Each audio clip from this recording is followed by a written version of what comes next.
NEET परीक्षा रद्द कर दी गई है। इस वक्त की बहुत बड़ी खबर। नीट एग्जाम लीक को लेके हर स्टूडेंट सड़कों पे है और कितने सारे स्टूडेंट्स की मौत हो गई। आपको नहीं लगता ये हमारे सिस्टम का फेलियर है? और ये भी फैक्ट है कि इतना डेवलप होने के बावजूद यूएस और यूके और कनाडा में पेपर लीक होते हैं। यूएस में होता है पेपर हाँ, पेपर लीक होते हैं, बट कभी हमने सुना नहीं, क्योंकि हम पढ़ते नहीं।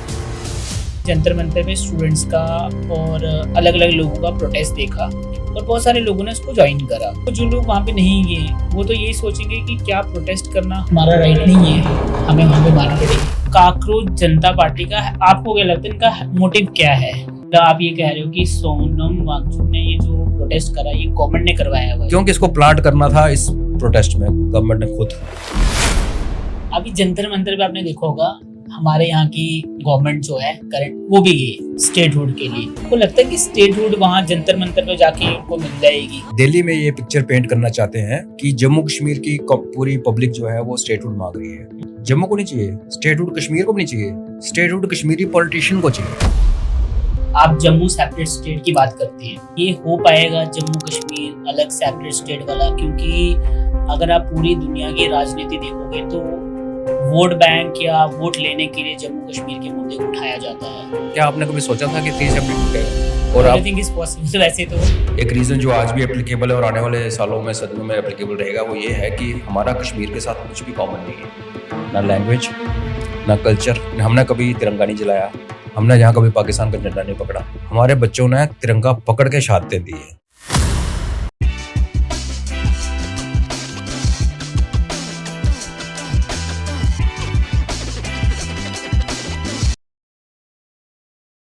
Welcome to another episode of raw hit talks. आज मेरे फेवरेट गेस्ट मेरे सामने है colonel Ajay Raina sir. Sir आपका बहुत बहुत स्वागत है रॉ हिट टॉक्स में। कैसे हैं आप? धन्यवाद नरेंद्र जी, बहुत बढ़िया, वापस आके बहुत अच्छा लग रहा है। हमें भी अच्छा लग रहा है, काफी देर के बाद आपसे मुलाकात हो रही है। सर पहला सवाल मेरा ये कि आप जम्मू सेपरेट स्टेट की बात करते हैं, क्या ये मूवमेंट है, क्या आइडियोलॉजी है, क्या है ये पूरा बताइए इसके बारे में। मूवमेंट है और नॉन पॉलिटिकल है। ओके। हमारा जो ग्रुप है जम्मू स्टेट पीपल मूवमेंट, वो टोटल सेल्फ फंडेड और नॉन पॉलिटिकल है। एंड ऑफ कोर्स किसी ना किसी स्टेज पे तो खैर फंड हमने मांगने पड़ेंगे लोगों से, लेकिन आज की डेट में किसी की कंट्रीब्यूशन नहीं है। जो हमारा कोर ग्रुप है छोटा सा, हमने जो भी अभी तक किया, चाहे वो प्रेस कॉन्फ्रेंस है, चाहे प्रोटेस्ट है, चाहे जो भी हम लिखते हैं, जो बोलते हैं, वो सारा हम अपने रिसोर्सेज से कर रहे हैं without public money. Public money मतलब लोगों से नहीं लिया, पब्लिक मनी गवर्नमेंट मनी को कहते हैं वो नहीं, प्राइवेट मनी भी नहीं ली। और आइडियोलॉजी ऐसा है कि आइडियोलॉजी बड़ी सिंपल है। आइडियोलॉजी है कि हम भारतीय हैं। प्रॉब्लम इंडिया में यही है कि भारतीय होना भी एक कष्ट हो गया हुआ है। तो मुझे किसी ने भी पूछा था कि आप क्यों चाहते हो, तो मैंने कहा अगर मैं गिनना शुरू करूं पॉइंट्स तो शायद पूरा दिन निकल जाए कि कश्मीर ने हमारे साथ क्या किया। और मेरा ये भी मानना है कि जो हो गया ना वो हो गया, फटे हुए दूध के ऊपर रोने का फायदा कोई नहीं। अगर कश्मीर ने हमारे साथ कुछ किया तो उसमें हमारी लीडरशिप नहीं थी, वो हमारी बेवकूफ़ी थी। जहाँ तुम्हारी लीडरशिप थी नहीं जम्मू में, जहाँ थी तो वो लेटी हुई थी कश्मीरियों के सामने। करना क्या है वो जरूरी है। और इसलिए मैं कहता हूँ कि रीजन अगर कोई मुझे पूछे, बाकी अगर हिस्ट्री को साइड पे छोड़ दें, एक रीजन जो आज भी एप्लीकेबल है और आने वाले सालों में सदियों में एप्लीकेबल रहेगा वो ये है कि हमारा कश्मीर के साथ कुछ भी कॉमन नहीं है, ना लैंग्वेज, ना कल्चर, और सबसे बड़ी बात करैक्टर। कश्मीरियों को सुनने बुरा लगेगा, लेकिन हमने कभी तिरंगा नहीं जलाया, हमने यहाँ कभी पाकिस्तान का झंडा नहीं पकड़ा, हमने कभी IAS घर में बना के IAS का झंडा नहीं फहराया, सब झूठ। हमारे बच्चों ने तिरंगा पकड़ के शहादतें दी है। फौज में डोगरा ट्रुप्स जो है वो डोगरा, मैं फिर डोगरा में भी क्लियर करना चाहता हूँ कि डोगरा इसका ये मतलब नहीं कि जो डोगरी बोलता है। डोगरा वो है जो इस डोगरा राज्य में का बशिंदा है। तो पुंछ से लेके वैसे तो कांगड़ा और मंडी तक था, पर चलो अभी लखनपुर आज की डेट में, और नीचे आप सुचेतगढ़ से चलें और किश्तवाड़ तक, ये जो पूरा इलाका ये हमारा अपना जम्मू प्रदेश है। इसलिए हम डोगरा वर्ड को बड़ा कम यूज करते हैं। लोग फिर उसको करते हैं कि जैसे मैं खुद डोगरा नहीं हूँ, अगर लोगों की बात सुनूं कि मैं तो पुंछी हूँ, लेकिन ऐसा नहीं हूँ। मैं अपने आप को पुंछी डोगरा बोलता हूँ। मैं पथवारी हमारी मदर लैंग्वेज है, बट फैक्ट रिमेन्स कि हम इस भूभाग के हिस्सा है जिसको हम जम्मू प्रदेश कहते हैं। उसमें डोडा वाले, भद्रवाह वाले, हमारे बसोली, बर्नी सारे हैं। तो करैक्टर का जो मेन लास्ट मैंने कहा इतना फर्क है कि हमारे यहाँ घरों से बच्चों को फौज में भेजा जाता है, सिक्योरिटी फोर्सेज में, पुलिस में भेजा जाता है, एजेंसीज में काम करते हैं। हमारे यहाँ जवानों का मतलब वेलकम होता है, और कभी रास्ते में स्ट्राइक भी चल रही है, प्रोटेस्ट भी चल रहा है, फौजी गाड़ी को आते हैं लोग रास्ता देते हैं। उस तरफ आपने खुद देखा, बोलने की जरूरत क्या है कि पत्थरबाजी से कह लो, आप गोली चलाने से कह लो, गाली गलौज कह लो। तो जब ये दो इतनी डेस्परेट चीजें हैं जिनका कोई मैच ही नहीं है, तो ऐसी वाला एक जबरदस्ती की शादी करके फोर्स करना, और फिर हमें ये लगता है कि कश्मीरी गवर्नमेंट है वो हमारा ध्यान नहीं रखती, जो फैक्ट है। बट आप कश्मीर में आप भी गए हो, उनके लोगों से बात करो तो वो भी कॉमन बंदे हैं, वहां भी वहां के पॉलिटिशियन से परेशान है। अभी राइट नो जो अभी गवर्नमेंट है, हाँ, पहले भी परेशान थे, डायनास्ट हैं सारे। वो कहते हैं जब हम अपने एमएलए के पास जाते हैं, जब एमपी के पास जाते हैं, तो वो कहते हैं यार हम क्या करें, फंड्स आते हैं, और दिल्ली कहता है कि जम्मू पे लगाओ, और हम यहाँ पे हैं, हम तो पहले जाएं किसके पास। आप उसके पास जाते हो ना जो बंदा आपकी कम्युनिटी से उठ के आया हो। तो जम्मू प्रदेश कल को बनेगा, जम्मू स्टेट जिसको हम जम्मू प्रदेश कहते हैं, तो यहाँ का एमएलए चाहे किसी भी पार्टी का हो, वो होगा तो इधर का ही ना। जम्मू का नहीं होगा तो कठुए का होगा, कठुए का नहीं होगा तो नौशहरा का होगा। वो बंदा हमारे डे टू डे लाइफ में, जीने मरने में, खुशी गमी में कहीं ना कहीं मिलेगा। तो दो बंदे उसको पूछेंगे कि सर ये क्या कर रहे हो आप, क्या सरकार, क्या आपने किया। आज आपके पूरी लीडरशिप पावर और मंत्री सारे कश्मीर के हैं। जो दो यहाँ के चुन रखे हैं उनके बारे में मुझे कहना नहीं चाहता, उनका रिकॉर्ड तो आप खुद ही देख लो। तो किसको जाके पूछें। देखो जब ये गवर्नर रूल था तो क्या प्रॉब्लम थी कि लोगों को ब्यूरोक्रेसी सुनती नहीं थी। इलेक्शन बड़े जरूरी हो गए थे क्योंकि लोगों के सुनने वाला कोई नहीं था। तो आज कौन सा सुन रहा कोई, सेम हाल है, कोई फर्क है। उल्टा एक नया चीज बीच में आ गई, दरबार मूव शुरू हो गया, खर्चे शुरू हो गए और पैसे उड़ने शुरू हो गए। तो इसलिए हम चाहते हैं यार, मैं जैसे शुरू में कह रहा था कि दोनों रीजन्स इक्वली पीड़ित हैं। हम 70-75 साल से पीड़ित हैं, वो थोड़े रिसेंटली पीड़ित हुए हैं, लेकिन वो पीड़ित होते होते हुए डेवलप्ड हो गए सारे। आपने देखी कश्मीर की डेवलपमेंट, श्रीनगर सिटी का स्मार्ट सिटी प्रोजेक्ट देखो और जम्मू का स्मार्ट सिटी प्रोजेक्ट देखो, काफी डिफरेंस है ना। तो हम कहते हैं कि ठीक है, कश्मीर एक सेंसिटिव रीजन है, तो दिल्ली को जो उनके साथ करना करो, प्यार करो, मोहब्बत करो, और पैसे देने हैं, जो करना वो आपकी तरफ नहीं होने वाले, आप ट्राई करो। अब क्योंकि आप देश चला रहे हो तो आप गोली तो नहीं मार सकते सबको, तो आप करो, हमारी जान छोड़ो। हमारा जो रिसोर्सेज है, चाहे वो जीएसटी कलेक्शन है, चाहे यहाँ का टूरिज्म पोटेंशियल है जो शुरू ही नहीं हुआ अभी तक, चाहे यहाँ की जो प्रोजेक्ट्स हैं यहाँ पे पानी के, बिजली पैदा करने वाले, उससे पावर जो पैदा होगी और उससे हम कितने यहाँ पे एआई सेंटर्स और डेटा डिगिंग और डेटा माइनिंग सेंटर जो बना सकते हैं जिसमें पानी और बिजली की बहुत जरूरत है, वो हमारे पास इतना रिसोर्स है, हम कर लेंगे। हमारी लीडरशिप जैसी भी है, तो मैं खुद स्टेटहुड मांगता हूँ, लेकिन हम भी कहते हैं कि आप ऐसे यूटी दीजिए हमें, पहले 10 साल यूटी बना के रखो, जम्मू की लीडरशिप डेवलप होगी जैसे हो रही थी। पहले यूटी था तो यहाँ एक पार्टी बनी थी जिसका मुखिया आज जाके मेन पार्टी में बैठ गया, मजबूरी थी उसकी। अब इलेक्शन अनाउंस कर दे तो क्या करोगे। तो आप दो हमें टाइम, 10 साल दो, 5 साल दो, 15 साल दो, यूटी बनाओ। उसके बाद आपको लगता है कि, और जैसे सरकार कहती है कि पीओजेके हमारा है, तो पीओजेके जो आजाद कश्मीर जिसको कहते हैं वो, तो वो कहाँ किसका है, वो जम्मू का पार्ट है। सारा मीरपुर डिस्ट्रिक्ट जम्मू के साथ हमारा था, पुंछ का आधा डिस्ट्रिक्ट उनके पास है जिसमें प्रोटेस्ट हो रहे हैं, रावलाकोट, बाग। कल को अगर वो वापस आएगा, सपोज वो आएगा नहीं आएगा, उसके लोगों को क्या करना वो अलग डिबेट है। मैं आपको हाइपोथेटिकली कहता हूँ कि हमारी सरकार का और सारी पार्टीज का पार्लियामेंट का रेजोल्यूशन 94 का कि पीओजेके हमारा है, तो कल को जब वो आ जाएगा, सपोज जिस भी रूप में आता है, तो इतनी बड़े एरिया को क्या आप जम्मू का जो रीजन है जो ऑलरेडी 27,000 स्क्वायर किलोमीटर है, कश्मीर 15,000 स्क्वायर किलोमीटर है, इतने बड़े एरिया को, और जब उसमें पीओजेके भी जोड़ोगे आप, तो आप जाके 35-36,000 स्क्वायर किलोमीटर चले जाओगे। उससे छोटी तो भारत की 10 स्टेट्स हैं, तो कैसे जस्टिफाई करोगे। आज भी अगर जम्मू को जो अपना 27,000 स्क्वायर किलोमीटर है, आज भी जम्मू काफी इंडियन स्टेट्स से बड़ा है। और आप एक मजे की या दुख की बात ये देखें, कश्मीर में आप श्रीनगर गए हो, एयरपोर्ट पे उतरोगे तो बडगाम डिस्ट्रिक्ट में हो, 15 मिनट में आप श्रीनगर डिस्ट्रिक्ट एंटर करते हो। 20 मिनट ड्राइव करके डल लेक के उधर जाओ तो क्या है, गांधरबल, अलग डिस्ट्रिक्ट। पीछे को मुड़ोगे तो जैसे ही पंपोर पहुंचे आप, जो कि श्रीनगर के आउटस्कर्ट्स पे है, 10 मिनट की ड्राइव नहीं है, वो पुलवामा डिस्ट्रिक्ट है। हमारे डिस्ट्रिक्ट देखो यहाँ, तो आपने 80 किलोमीटर में 40 किलोमीटर के कश्मीर को खुश करने के लिए उनको 10 डिस्ट्रिक्ट बना दिए, गुलाम नबी भट्ट ने। और हमारा इतना बड़ा इलाका है, कठुआ डिस्ट्रिक्ट, आप सुबह शुरू चलो तो शाम तक खत्म नहीं होता। तो जो यहाँ इतनी ज्यादा, जब डिस्ट्रिक्ट अलग होते हैं, छोटे होते हैं, उनकी फंडिंग वैसे आती है। डीडीसी और जो डीएम है, या डेवलपमेंट कमिश्नर है, डीएम जिसको बोलते हैं, वो उसकी फोकस उतना अच्छा रहता है। तो इतने रीजंस हैं। तो हम चाहते हैं कश्मीर से हमें कोई बैर नहीं है भाई, कश्मीरियों से हमें कोई बैर नहीं है। आप दिल्ली उनको खुश रखे, हमें जान छुड़ा दो, बस ये डिमांड है। डू यू रियली फील कि ये हो पाएगा जम्मू कश्मीर अलग सेपरेट स्टेट वाला? क्योंकि अगर आप पूरी दुनिया की राजनीति देखोगे तो वोट बैंक या वोट लेने के लिए जम्मू कश्मीर के मुद्दे को उठाया जाता है, और अगर ये सेपरेट हो गया उससे बहुत ज़्यादा प्रॉब्लम नहीं होगी, और सेपरेट करेगी ही नहीं सरकार। मतलब आपको लगता है कि ये बहुत ही रेयर चांस है अगर हो भी पाए? देखिए, दो चीज़ें इसमें समझिए आप। जिसका आप इशारा कर रहे हैं वो कुछ लोग कहते हैं कि कश्मीर की प्रॉब्लम जो है वो दिल्ली को सूट करती है, क्योंकि जब भी कुछ तख्त हिलने लगता है और पाकिस्तान बिंग पाकिस्तान, उसने कुछ ना कुछ बदतमीजी तो करनी है कश्मीर में। इसलिए आपने देखा होगा कि एक बार कश्मीर में मैसेकर हो जाता, कोई रिएक्शन नहीं होता। और अभी रिसेंटली ऑफ लेट पिछले 10 साल की बात करें तो अभी हो रहा है कि कोई वहां से होता तो यहाँ से एक बड़ा भयंकर रिएक्शन पे जाता। उरी पे गया, बालाकोट में गया, और अभी पुलवामा बेस पे गया, पहलगाम पे। तो एक तरीके से देखा जाए कि पाकिस्तान मौका देता है दिल्ली को पिटाई करवाने का, और उस पिटाई से दिल्ली की जो भी गवर्नमेंट होगी वो स्ट्रांग हो जाएगी, नेशनल पॉपुलरिटी होती है। वो एक तरीका देखने का।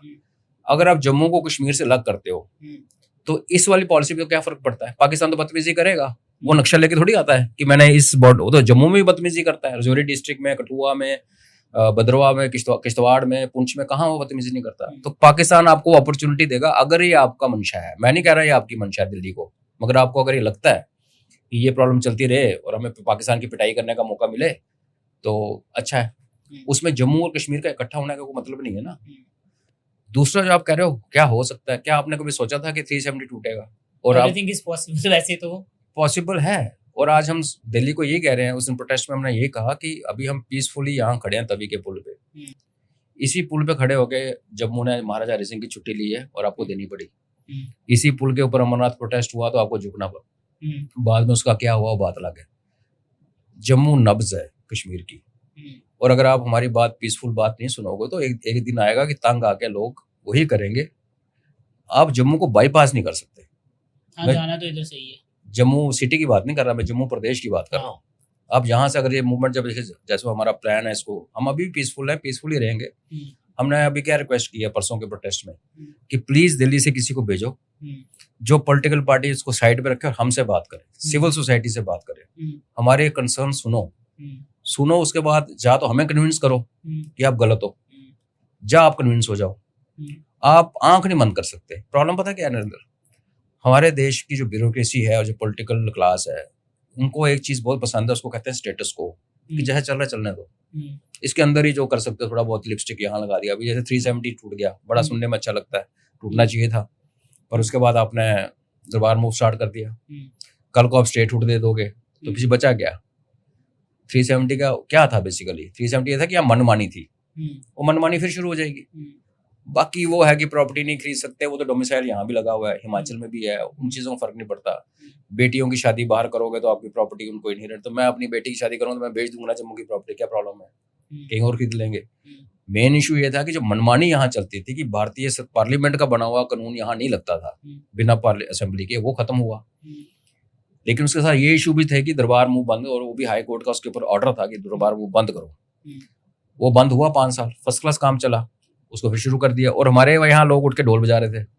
लेकिन वो कह रहे थे लोग कि दरबार मूव नहीं होने की वजह से हमारा जो रोजगार है वो खत्म हो गया, सिटी में कोई भी बिजनेस नहीं चल रहा है जब तक, क्योंकि सर्दियों में यहाँ पे लोग आते थे, कश्मीरी, सारा कश्मीर यहाँ पे आ जाता था, तो बिजनेस हमारा ड्राइव होता था। तो उन्होंने अपने एनसी ने अपने मैनिफेस्टो में ये चीज़ ऐड करी थी कि हम दरबार मूव को करेंगे रिस्टोर, तो उन्होंने वो करा। तो आपको सच में लगता है कि दरबार मूव वाला स्टेप गलत है? क्योंकि लोग तो खुश है, अगर खुश नहीं होते, गलत होता तो फिर वो ढोल क्यों बजाते? वो ढोल क्यों बजाएगी? मैं आपको 2 चीजें बताता हूँ। पहली बात, जम्मू प्रदेश की मांग जम्मू सिटी की मांग नहीं है, पूरे प्रदेश की है ना। दरबार मूव से सिर्फ एक ही सेगमेंट जो कहता है मुझे फायदा होता है वो रघुनाथ बाजार है। और क्या सच में हुआ? अब वो उनसे पूछो आप, मैं तो पूछ के आ गया उनको। क्या बोला उन्होंने? कुछ भी नहीं। इस बार कश्मीर से जो लोग आए उन्होंने सारी शॉपिंग बठिड्डी में की और वे मॉल में की। बठिड्डी में अंदर जाके देखो आप, सुपरमार्केट्स बनी हुई है, उनको समझ आ गई है।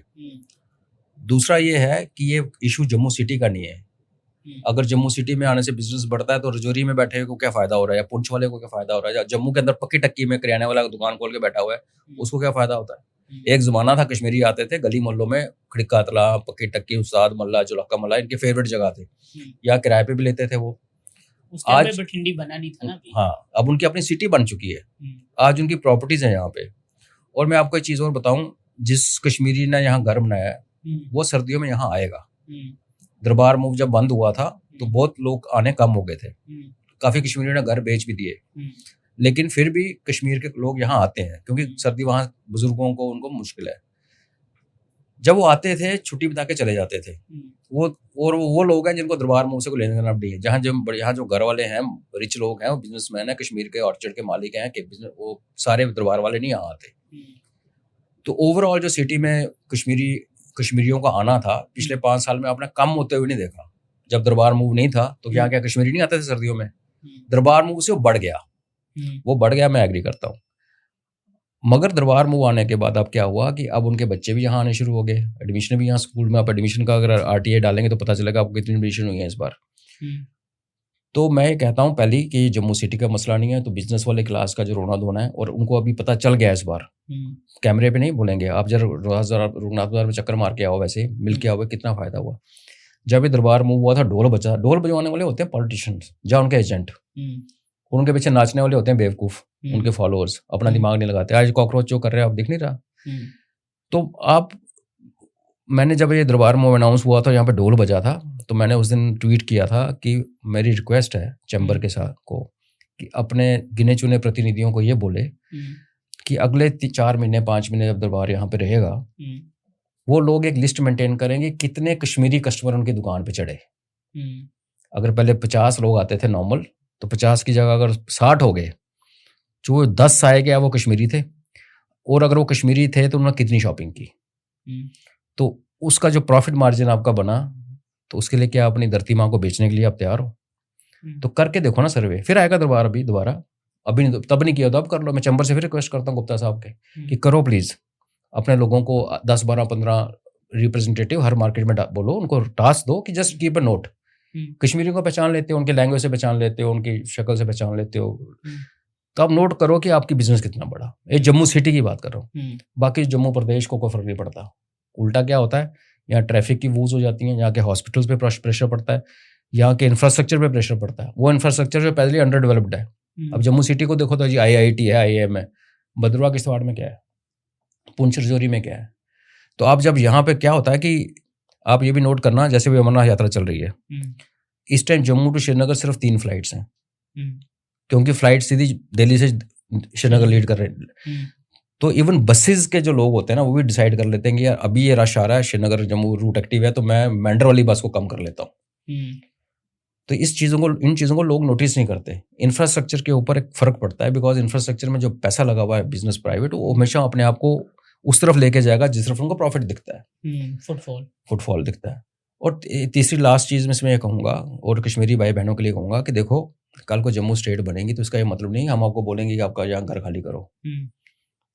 हमारा अपना घर चंडीगढ़ में हो सकता है, शायद मेरा घर दिल्ली में भी हो। भारत है, हम जम्मू स्टेट जम्मू कश्मीर से काट के बना रहे हैं भारत के अंदर, हमको यहाँ बॉर्डर नहीं लगा रहे।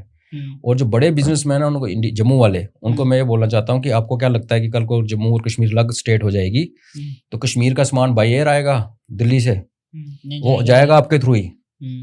जो रेलवे जो भी चल रहा है तो वो चल ही रहा है, यानी केस, तो nothing is going to change. जो चेंज आएगा वो रेलवे की कनेक्टिविटी से, अगर कोई बड़ी कंपनी का माल पीछे से मालगाड़ी भर के सीमेंट के सीधे श्रीनगर जा रही है तो वो जाएगी, वो आप रोक नहीं सकते। तो आप ये गलत, ये जो फीलिंग में या लोगों की बातों में मत आओ, अपना मैथमेटिक्स करो। पिछले 5 साल का अपना बिजनेस रिकॉर्ड देखो, जब दरबार नहीं चल रहा था, इस बार दरबार आया और इससे पिछली बार आया, आप कंपेयर करके देखो। हमारी बातें क्यों सुनते हो, हम तो बोलते हैं, आपका लेजर आपको बताएगा कि कितना प्रॉफिट हुआ। ओके जी। तो जो आप मूवमेंट चला रहे हो सेपरेट स्टेट की, आपको ऐसा लगता है कि ये वर्क कर जाएगी? आप मेरे को इसमें ये बताओ कि आपके साथ जो जम्मू के लोग हैं कितने समर्थन दे रहे हैं, कितने आगे बढ़ रहे हैं, मूवमेंट में कितने लोग और शामिल हो रहे हैं? आपको देखो, मैं बात करूंगा, और शायद मेरी एक पब्लिक इमेज भी है कि मैं बात सीधी करता हूँ, मैं घुमाता नहीं हूँ जलेबी की तरह। परसों का जो प्रोटेस्ट था, हमारी अपनी ये रीडिंग थी कि वो जो हमारा ग्रुप है छोटा सा और जो उसके साथ जुड़े दोस्त यार हैं वो 25 से 30 लोग आएंगे, ये हमारी रीडिंग थी। क्यों? क्योंकि जो हमारे गवर्नमेंट एम्प्लॉयज़ के सपोर्टर हैं वो सामने नहीं आएंगे, वो अंडरस्टूड है। और गवर्नमेंट एम्प्लॉयज़ बहुत ज़्यादा सपोर्ट कर रहे हैं लेकिन वो सामने नहीं आते। आज ये हाल है नरेंद्र की मैं बोस्ट नहीं करना चाहता, माता रानी की कृपा है कि कभी डॉक्टर के पास जाता हूँ ना, चाहे पेरेंट को लेके आ, तो डॉक्टर्स फीस नहीं लेते। अब मैं उनका क्या लगता हूँ, उल्टे डॉक्टर गिफ्ट देते हैं, कोई पेन दे रहा है, कुछ दे रहा है कि सर ये ले जाओ मेरी तरफ से, लिखते हो आप। तो एक वो जो कम्युनिटी है जो प्रोफेशनल हैं मेडिकल या किसी भी डिपार्टमेंट में, टीचर्स हैं, वो सामने नहीं आएंगे। तो हमने कहा ठीक है, सामने कौन आएगा? हमारे ऐसे लोग हैं जो रिटायर्ड हैं या जो अपने बिल्कुल ही एंटरप्रेन्योर हैं, उनको कोई मतलब नहीं। 20-25 का एस्टिमेट था। अब मैं आपको फिगर दूंगा तो आप यकीन नहीं करोगे, आप किसी को पूछ लो कि परसों तवी ब्रिज पे कितना क्राउड था, वहाँ खड़े होने की जगह नहीं थी। तो वीडियो वगैरह तो बनी होगी इसकी? हाँ, तो बड़े सोशल मीडिया पे फैले हुए आप देख सकते हैं। और उसमें सिर्फ हमारा ग्रुप नहीं था, फिर वो ग्रुप्स जो कि इस चीज को सपोर्ट करते हैं, युवा राजपूत सभा तो वैसे वहां बैठी हुई थी उनके लिए, स्पोर्ट्समैन के लिए। फिर एकजुट आ गया, फिर ये जो करनी सेना, एक कल्की सेना, एक वो सारा एक ग्रुप है जो एक बैनर के नीचे काम करता है, 10-12 पार्टीज का ग्रुप, पार्टीज नहीं कह सकता मैं उनको, संस्थाएं हैं जिसको उन्होंने जम्मू स्टेट मूवमेंट का नाम दिया, JSM। और हमारा जम्मू स्टेट पीपल मूवमेंट है। तो हमारा अलग है बिकॉज हम शुरू से लग रहे हैं, लेकिन जब ऐसी बात होती है तो हम सारे बिकॉज एक ही है। तो हम सबका जो क्राउड था वहाँ एटलीस्ट 300-350 लोग थे और कोई हवा हल्ला नहीं हुआ। गर्मी थी, बारिश रुकी हुई थी, ह्यूमिडिटी थी बहुत ज्यादा, पानी का भी इंतजाम नहीं किया हुआ था किसी ने, कि सोचा नहीं था इतना क्राउड होगा। लेकिन और बाहर जो गाड़ियां सड़क पे खड़ी थी और फिर पुलिस को आना पड़ा और सब कुछ हुआ। तो इसका ये है हमारे डोगरों की ना, हम लोग ना एक फाइटिंग कौम है, कम्युनिटी है। जो फाइटर होता है ना उसमें टॉलरेंस बड़ी ज्यादा होती है। उसको पता है कि जहाँ तो मैं अपना काम करता रहूंगा या खेती खुती कर लूंगा, जब मौका आएगा तलवार उठाऊंगा। उसको बीच की समझ नहीं आती, स्टेट होता है ज्यादा। हाँ, मैं बीच में पॉलिटिक्स करूं, मैं बीच में ये करूं, नहीं समझ आती, घुमाता नहीं है। तो हम नहीं चाहते कि यहाँ तलवार उठे। और हालांकि मैं आपके प्रोग्राम पे बता के जा रहा हूँ कि अगर कल किसने होना है इधर हमें नहीं पता, अगर हमारी जो जेन्युइन ग्रीवेंसेस को किसी ने सुना नहीं, मैं सुनने की बात कर रहा हूँ, मैं तो ये भी कह नहीं रहा कि स्टेट बनाओ, तो यहाँ तलवारें भी उठेंगी। क्योंकि यहाँ तलवारें उठी हैं और हमने तलवारें मारने के लिए नहीं उठाई, तलवारें फिर उठाते हैं दिखाने के लिए कि भाई आओ। फिर आपने देखा नहीं जब महाराजा की छुट्टी कैसी है, सीधी सी बात है, जंग लगी हुई है, तलवारें सब घर में है। जम्मू का कौन सा घर है तलवार नहीं है? तो हम नहीं चाहते हम उस बचाएं। पर आपके सवाल का जवाब ये है कि ये मूवमेंट स्टार्ट करने का पर्पस ये है कि जो आदमी घर के अंदर बैठ के सल्क कर रहा है आज कि यार मेरे बच्चे को यहाँ एम्प्लॉयमेंट नहीं मिल रही, उसको बाहर जाना पड़ रहा है, मेरे बच्चे को यहाँ पढ़ने को सीट नहीं मिल रही। उसकी एग्जाम्पल क्या है कि जम्मू में जितने कॉलेजेस हैं अंडर ग्रेजुएट, प्रोफेशनल और यूनिवर्सिटीज, उतने ही कश्मीर में है बराबर, equal. Number of seats Kashmir में डबल है। ऐसा क्यों है? तो आप पूछो ना कश्मीरियों को, दिल्ली पूछे, हमारे हम किसको पूछने जाएं? सकीना तो को पूछने जाएं? वो मिलेगी हमसे, क्या लगती है अपनी? तो जब कोई अपना लगता नहीं ना, वो आपको जवाब नहीं देगा, क्योंकि पावर है। अब बैठे हो, आपने देखा नहीं मनकोटिया साहब का वीडियो 3-4 दिन पहले घूम रहा था। अगर MLA को वहां शोर मचाना पड़ रहा है, कोई नहीं सुन रहा, तो आप और मेरे को कौन जवाब देगा? ये जवाब तो सेंट्रल गवर्नमेंट देखे ना। उससे क्या होता है?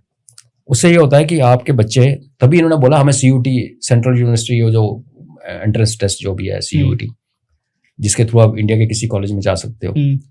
तो हमारी गवर्नमेंट ने क्या कहा जम्मू कश्मीर कि हमने नहीं करना CUT, छोड़ दो, उनको जरूरत ही नहीं है। उनके पास इतनी कैपेसिटी है कश्मीर में बच्चों को ऑब्जॉर्व करने की कि जितने पढ़ने वाले स्टूडियस बच्चे हैं मेरिट में, वो सारे के सारे कश्मीर में पढ़ते हैं। और जो लफंगे और चरसी हैं, उनके पेरेंट्स उनको बेंगलोर और दिल्ली और जगह जगह पे कॉलेजेस में एडमिशन देते हैं, वो देके डोनेशन। हमारे यहाँ क्या है कि सीट्स आधी हैं, पॉपुलेशन हमारी कश्मीर से ज्यादा है। सेंसस जो मर्जी बोले, अभी होगा तो पता लगेगा, होगा तो 19-21 का फर्क होगा, ये जो 15-20 लाख का डिफरेंस नहीं है। हमारा बच्चा क्या करता है, यहाँ पे उसको सीट नहीं मिलती, मेरिटोरियस है तो जगह खत्म, तो वो बाहर अप्लाई करता है, दिल्ली यूनिवर्सिटी कोई कहीं चला गया। जो वहां चला गया ना, वो वापस नहीं आता, क्योंकि वहां वो ग्रेजुएशन करेगा, फिर वो JNU या किसी ऐसे प्रेस्टिजियस कॉलेज, उस लीग में आप एक बार चले जाते हो ना, जो कॉर्पोरेट में चल जाएगा बड़े, फिर वो प्लेसमेंट उनकी हो जाती है, और वो यहाँ वापस क्यों आएंगे? तो यहाँ की एक ना केवल बाहर की डेमोग्राफी, बाहर के लोगों को यहाँ बसा के करी जा रही है, यहाँ के बच्चों को धकेल के बाहर किया जा रहा है। और जॉब्स क्या हैं, आपने टूरिज्म यहाँ डेवलप नहीं होने दिया। तो अगर कोई बच्चा हमारा टूरिज्म ट्रैवल की एजेंसी खोलना चाहता है, चाहे एक वेबसाइट करके वो लोगों को लाना चाहता है, ट्रैक ऑर्गेनाइज करना चाहता है, कहाँ करेगा? आप जो 7 लेक्स गुलमर्ग के इधर पहलगाम के ऊपर 7 लेक्स हैं और हमारे पुंछ के ऊपर 7 लेक्स हैं। जैसे एवरेस्ट के वीडियो देखते हो कि वहां लोग बंदे के पीछे बंदा चढ़ा हुआ है आजकल एवरेस्ट के ऊपर, ट्रैफिक जैम कहते हैं उसको। वही 7 लेक कश्मीर का हाल है गर्मियों में। और पुंछ वाली लेक ही है खाली। क्यों? वहां पे एक डिस्पेंसरी नहीं है, एक हेलीपैड नहीं है। कल को बंदे को एक्यूट माउंटेन सिकनेस हो जाए, कैसे उठाएगा कोई? पिकअप कैसे करेगा? अटेंड कौन करेगा? तो अपनी जान गंवाने थोड़ी कोई आता है। तो अगर अरे अपॉर्चुनिटीज खोलोगे नहीं, हर बंदे को सरकारी नौकरी मिल नहीं सकती। दिन ब दिन सरकारी नौकरियां कम हो रही है। हमारी स्टेट की ट्रेजेडी एक ये और भी है कि अगर यहाँ पे जो रेशो है पॉपुलेशन के हिसाब से, उससे हम ऑलमोस्ट 1.5 टाइम्स जॉब दे चुके हैं। जो भी सरकारें आती रही, हाँ जी ये लड़का मेरा पियोन, इसका बेटा, चलो लगाओ जी इसको क्लर्क। यहाँ तो ऐसे दादागिरी चलती रही। आपने अभी देखा सोनाली कुमार की किताब अभी आई है कि उनके टाइम जो चीफ सेक्रेटरी था नूर मोहम्मद जम्मू एंड कश्मीर का, वो स्टेनो था, स्टेनो से वो चीफ सेक्रेटरी बन गया। ये सिर्फ यहाँ होता है। तो ठीक है, यहाँ होता है तो करो भाई, कश्मीर में करो ना, स्टेनो को बनाओ, चपरासी को बनाओ, हमें को मतलब हमारे ऊपर क्यों ला दे रहे हो तुम? तो ये इशू है। तो इसलिए यहाँ की सिविल सोसाइटी में जो लोग बैठे हैं घर के अंदर और अभी सल्क कर रहे हैं, उदास हैं कि बच्चा बाहर है, हम बूढ़े हैं, बच्चा यहाँ नहीं है, जहाँ बच्चे को सीट नहीं मिली, नौकरी नहीं मिली, उनको हम रीच आउट कर रहे हैं कि आप आओ हमारे साथ जुड़ो, हम आपकी आवाज बनते हैं। हम आपसे पैसे नहीं मांग रहे, हम आपसे कुछ नहीं मांग रहे, हम बोल रहे हैं कि आप हमें सपोर्ट करो। और वो सपोर्ट आप मानोगे नहीं, जहां भी जाते हैं जम्मू में ना, जिससे भी बात करते हैं, including BJP leaders in Jammu, वो सपोर्ट सब कहते हैं। आप देखा नहीं, एक एमएलए साहब ने मुंह खोला तो अमित शाह जी ने आके उनको डंडा दिया। 2 एमएलए बोले थे यहाँ पे। क्योंकि एक बात बड़ी क्लियर है नरेंद्र जी, अगर किसी को लगता है कि हम मोदी जी के नाम पे पूरा वोट डालते हैं, पूरा इंडिया में वोटिंग जो है बीजेपी को मोदी जी के फेस पे होती है, मगर अगर ये लगता है इनको कि उसी मजबूरी है जम्मू की कि वो अगर पीडीपी और नेशनल कॉन्फ्रेंस को और कांग्रेस को वोट नहीं देते, किसको दें? तो अगर इनको लगता है कि इस ब्लैकमेल के ऊपर जम्मू को हर बार चलते जाएंगे और जम्मू इनको बीजेपी को वोट देता जाएगा, वो इनकी गलतफहमी है। एक टाइम आएगा लोग वोट ही देंगे। ठीक है, मैं पीडीपी और एनसी और कांग्रेस को वोट नहीं दे सकता तो मैं घर से नहीं निकलूंगा, मैं जाओ यार बाहर में, नहीं जाना मैंने, कि नोटा वोटा में मैं यकीन नहीं करता, जाना ही नहीं, क्यों तेल वेस्ट करना। तो यहाँ के लीडर जो है वो समझते हैं इस बात को कि उन्होंने हमारे पास आना वोट लेने। अब वो दिल्ली में ये बात समझा नहीं पाते, उसके बारे में उन्होंने पिछली बार भी बात की थी डिटेल में। यहाँ की जो पूरा कंट्रोल है वो इंटेलिजेंस ब्यूरो के थ्रू है। दिल्ली और जम्मू एंड कश्मीर के बीच में जो कम्युनिकेशन है वो आईबी की है। तो जब जम्मू की जनता पार्टी को पूछता कोई नहीं, तो नहीं पूछेंगे तो फिर ठीक है यार। अगर उनको लगता है कि 2 ही सीट्स हैं, ये भी है ना कि 2 ही तो सीट्स है यार, 3 कश्मीर में है, 2 यहाँ है, 5, तो इसमें से 2 में से 1 मिली या नहीं मिली, तो ना से 3 हुआ तो वो आ जाकर आउटसाइड सपोर्ट इनसाइड सपोर्ट करके उनसे ले ही लेंगे। तो अगर वो उनका विचार है तो ठीक है। हम तो इलेक्शंस और सीट्स के बियॉन्ड अपने बच्चों की बात कर रहे हैं, अपने फ्यूचर की बात कर रहे हैं, अपने कल्चर को बचाने की बात कर रहे हैं। अब डोगरी लैंग्वेज को शेड्यूल 8 में डाला, बड़ा हुआ, हाँ सब कुछ हुआ। क्या आपने कॉलेज स्कूल्स में इंट्रोड्यूस की डोगरी बाय ऑर्डर? जम्मू में ऑप्शनल है वो तो कुछ है ना। जब ऑप्शनल है तो जो बच्चे पढ़ के डोगरी पीएचडी करके बैठे हैं उनको नौकरी तब मिलेगी ना जब गवर्नमेंट एजुकेशन डिपार्टमेंट में जॉब्स निकालोगे। तो आपके पास उर्दू के टीचर हैं, आपके पास पंजाबी के टीचर हैं, और पीएचडी करके डोगरी के बच्चे ट्यूशन पढ़ा रहे हैं। क्यों? आपने डोगरी लैंग्वेज, मुझे तो तब बुरा लगा कि एक मिनिस्टर साहब आए जो यहीं के हैं, पीएमओ में बैठते हैं, वो जम्मू यूनिवर्सिटी में लेक्चर दे रहे थे कि हमने डोगरी लैंग्वेज आपको दे दी और आपके बच्चे डोगरी नहीं बोलते। अरे भाई, बच्चे तो डोगरी तब बोलेंगे जब सिस्टम सपोर्ट करेगा। आप न्यू एजुकेशन पॉलिसी है, आप यहाँ की डोगरी को कंपलसरी क्यों नहीं करते? आप हिंदी सीखो, आप डोगरी सीखो, आप इंग्लिश सीखो, यही है ना न्यू एजुकेशन पॉलिसी के हिसाब से। अगर यहाँ भी आपने उर्दू ही जाके कोर्ट में उर्दू लिखना और जाके रेवेन्यू रिकॉर्ड उर्दू में है, तो कौन बच्चा डोगरी पढ़ेगा भाई? तो कहने को पॉलिटिकल टिक लग गया कि हमने डोगरी इंट्रोड्यूस करा दी, बिल वो था, उसको लैंग्वेज दे दिया। उसके बाद किया क्या? उसको प्रमोट कैसे किया आपने? उसको संजोया कैसे? सिविल सोसाइटी उठ के बोर्ड लिख रही है जगह जगह पे, अपने पैसे खर्च के लोग। कोई अपने दुकान का नाम लिख रहा है, किसी ने क्लिनिक के बाहर लिखा हुआ है, किसी ने जैसे छन्नी वाले चौक पे या रेलवे स्टेशन पे लिखवा लिया। ये तो कुछ भी नहीं है ना, ये तो 1% एफर्ट नहीं है। जब तक सरकार जॉब्स ना क्रिएट करे स्कूल के अंदर, इसको कंपलसरी ना करे और उस पे वो एक्शन, और फिर वो जॉब्स ना दे, और कुछ सरकारी घोषणाएं, कुछ सरकारी ऑर्डर्स न्यूज़पेपर में एडवर्टाइजमेंट्स अगर वो डोगरी में ना निकले तो डोगरी को कौन बोलेगा यार, कोई नहीं बोलेगा। लैंग्वेज प्रमोट करना एक साइंटिफिक तरीका है, ये थोड़ी कि आपने एक बिल में डाल दिया, एक्ट में बना दिया, बोला हो गया, वो नहीं होता है। जैसे वो 370 निकाल दिया और पीछे से दरबार मूव करवा दिया, ये वही बात है, हाफ हार्टेड। एडुकेशन की बात हो रही थी, यहाँ से आया अभी बहुत पूरे इंडिया में इवन नीट एग्जाम लीक को लेके हर स्टूडेंट सड़कों पे है और कितने सारे स्टूडेंट्स की मौत हो गई, मतलब डेथ हो गई। आपको नहीं लगता ये हमारे सिस्टम का फेलियर है और इसके लिए सरकार अभी तक कुछ नहीं बोल रही है? इस देश में एक एग्जाम, सिर्फ नीट नहीं, नीट जैसे और बहुत सारे एग्जाम लीक हो रहे हैं। अब एक स्टूडेंट इतनी मेहनत कर रहा है, उसको पता चलता है कि एग्जाम पोस्टपोन हो गया, पोस्टपोन होने का चलो एग्जाम हो भी जाता है, उसके बाद पता चलता है ये एग्जाम तो लीक हो गया हुआ है, या सुबह ही हमें आ जाता है मैसेज या नोटिफिकेशन कि आपका एग्जाम लीक हो गया है। पूरे साल पढ़ते रहते बच्चे, ट्यूशन फी हर एक चीज करते हैं, लेकिन आज भी सरकार पूरे हिंदुस्तान की कहीं ना कहीं आपने देखा होगा जंतर मंतर पे इतना प्रोटेस्ट चल रहा है और उसमें जो हमारी मिलिट्री फोर्सेस हैं वो लाठी चार्ज कर रही है। ये बात सही है? क्या कहना चाहेंगे आप इस पे? देखो, हम ये तो नहीं कह सकते कि पहले भी ऐसे होता था तो अभी ठीक है। हमारे देश में, और मैं वो बात नहीं कर रहा 1965 की, मैं बात कर रहा हूँ 2005, 6, 7, 8, 14 तक के एरा की। यहाँ तो सीबीएसई के पेपर लीक होते थे, 10+2 के, मैट्रिक के।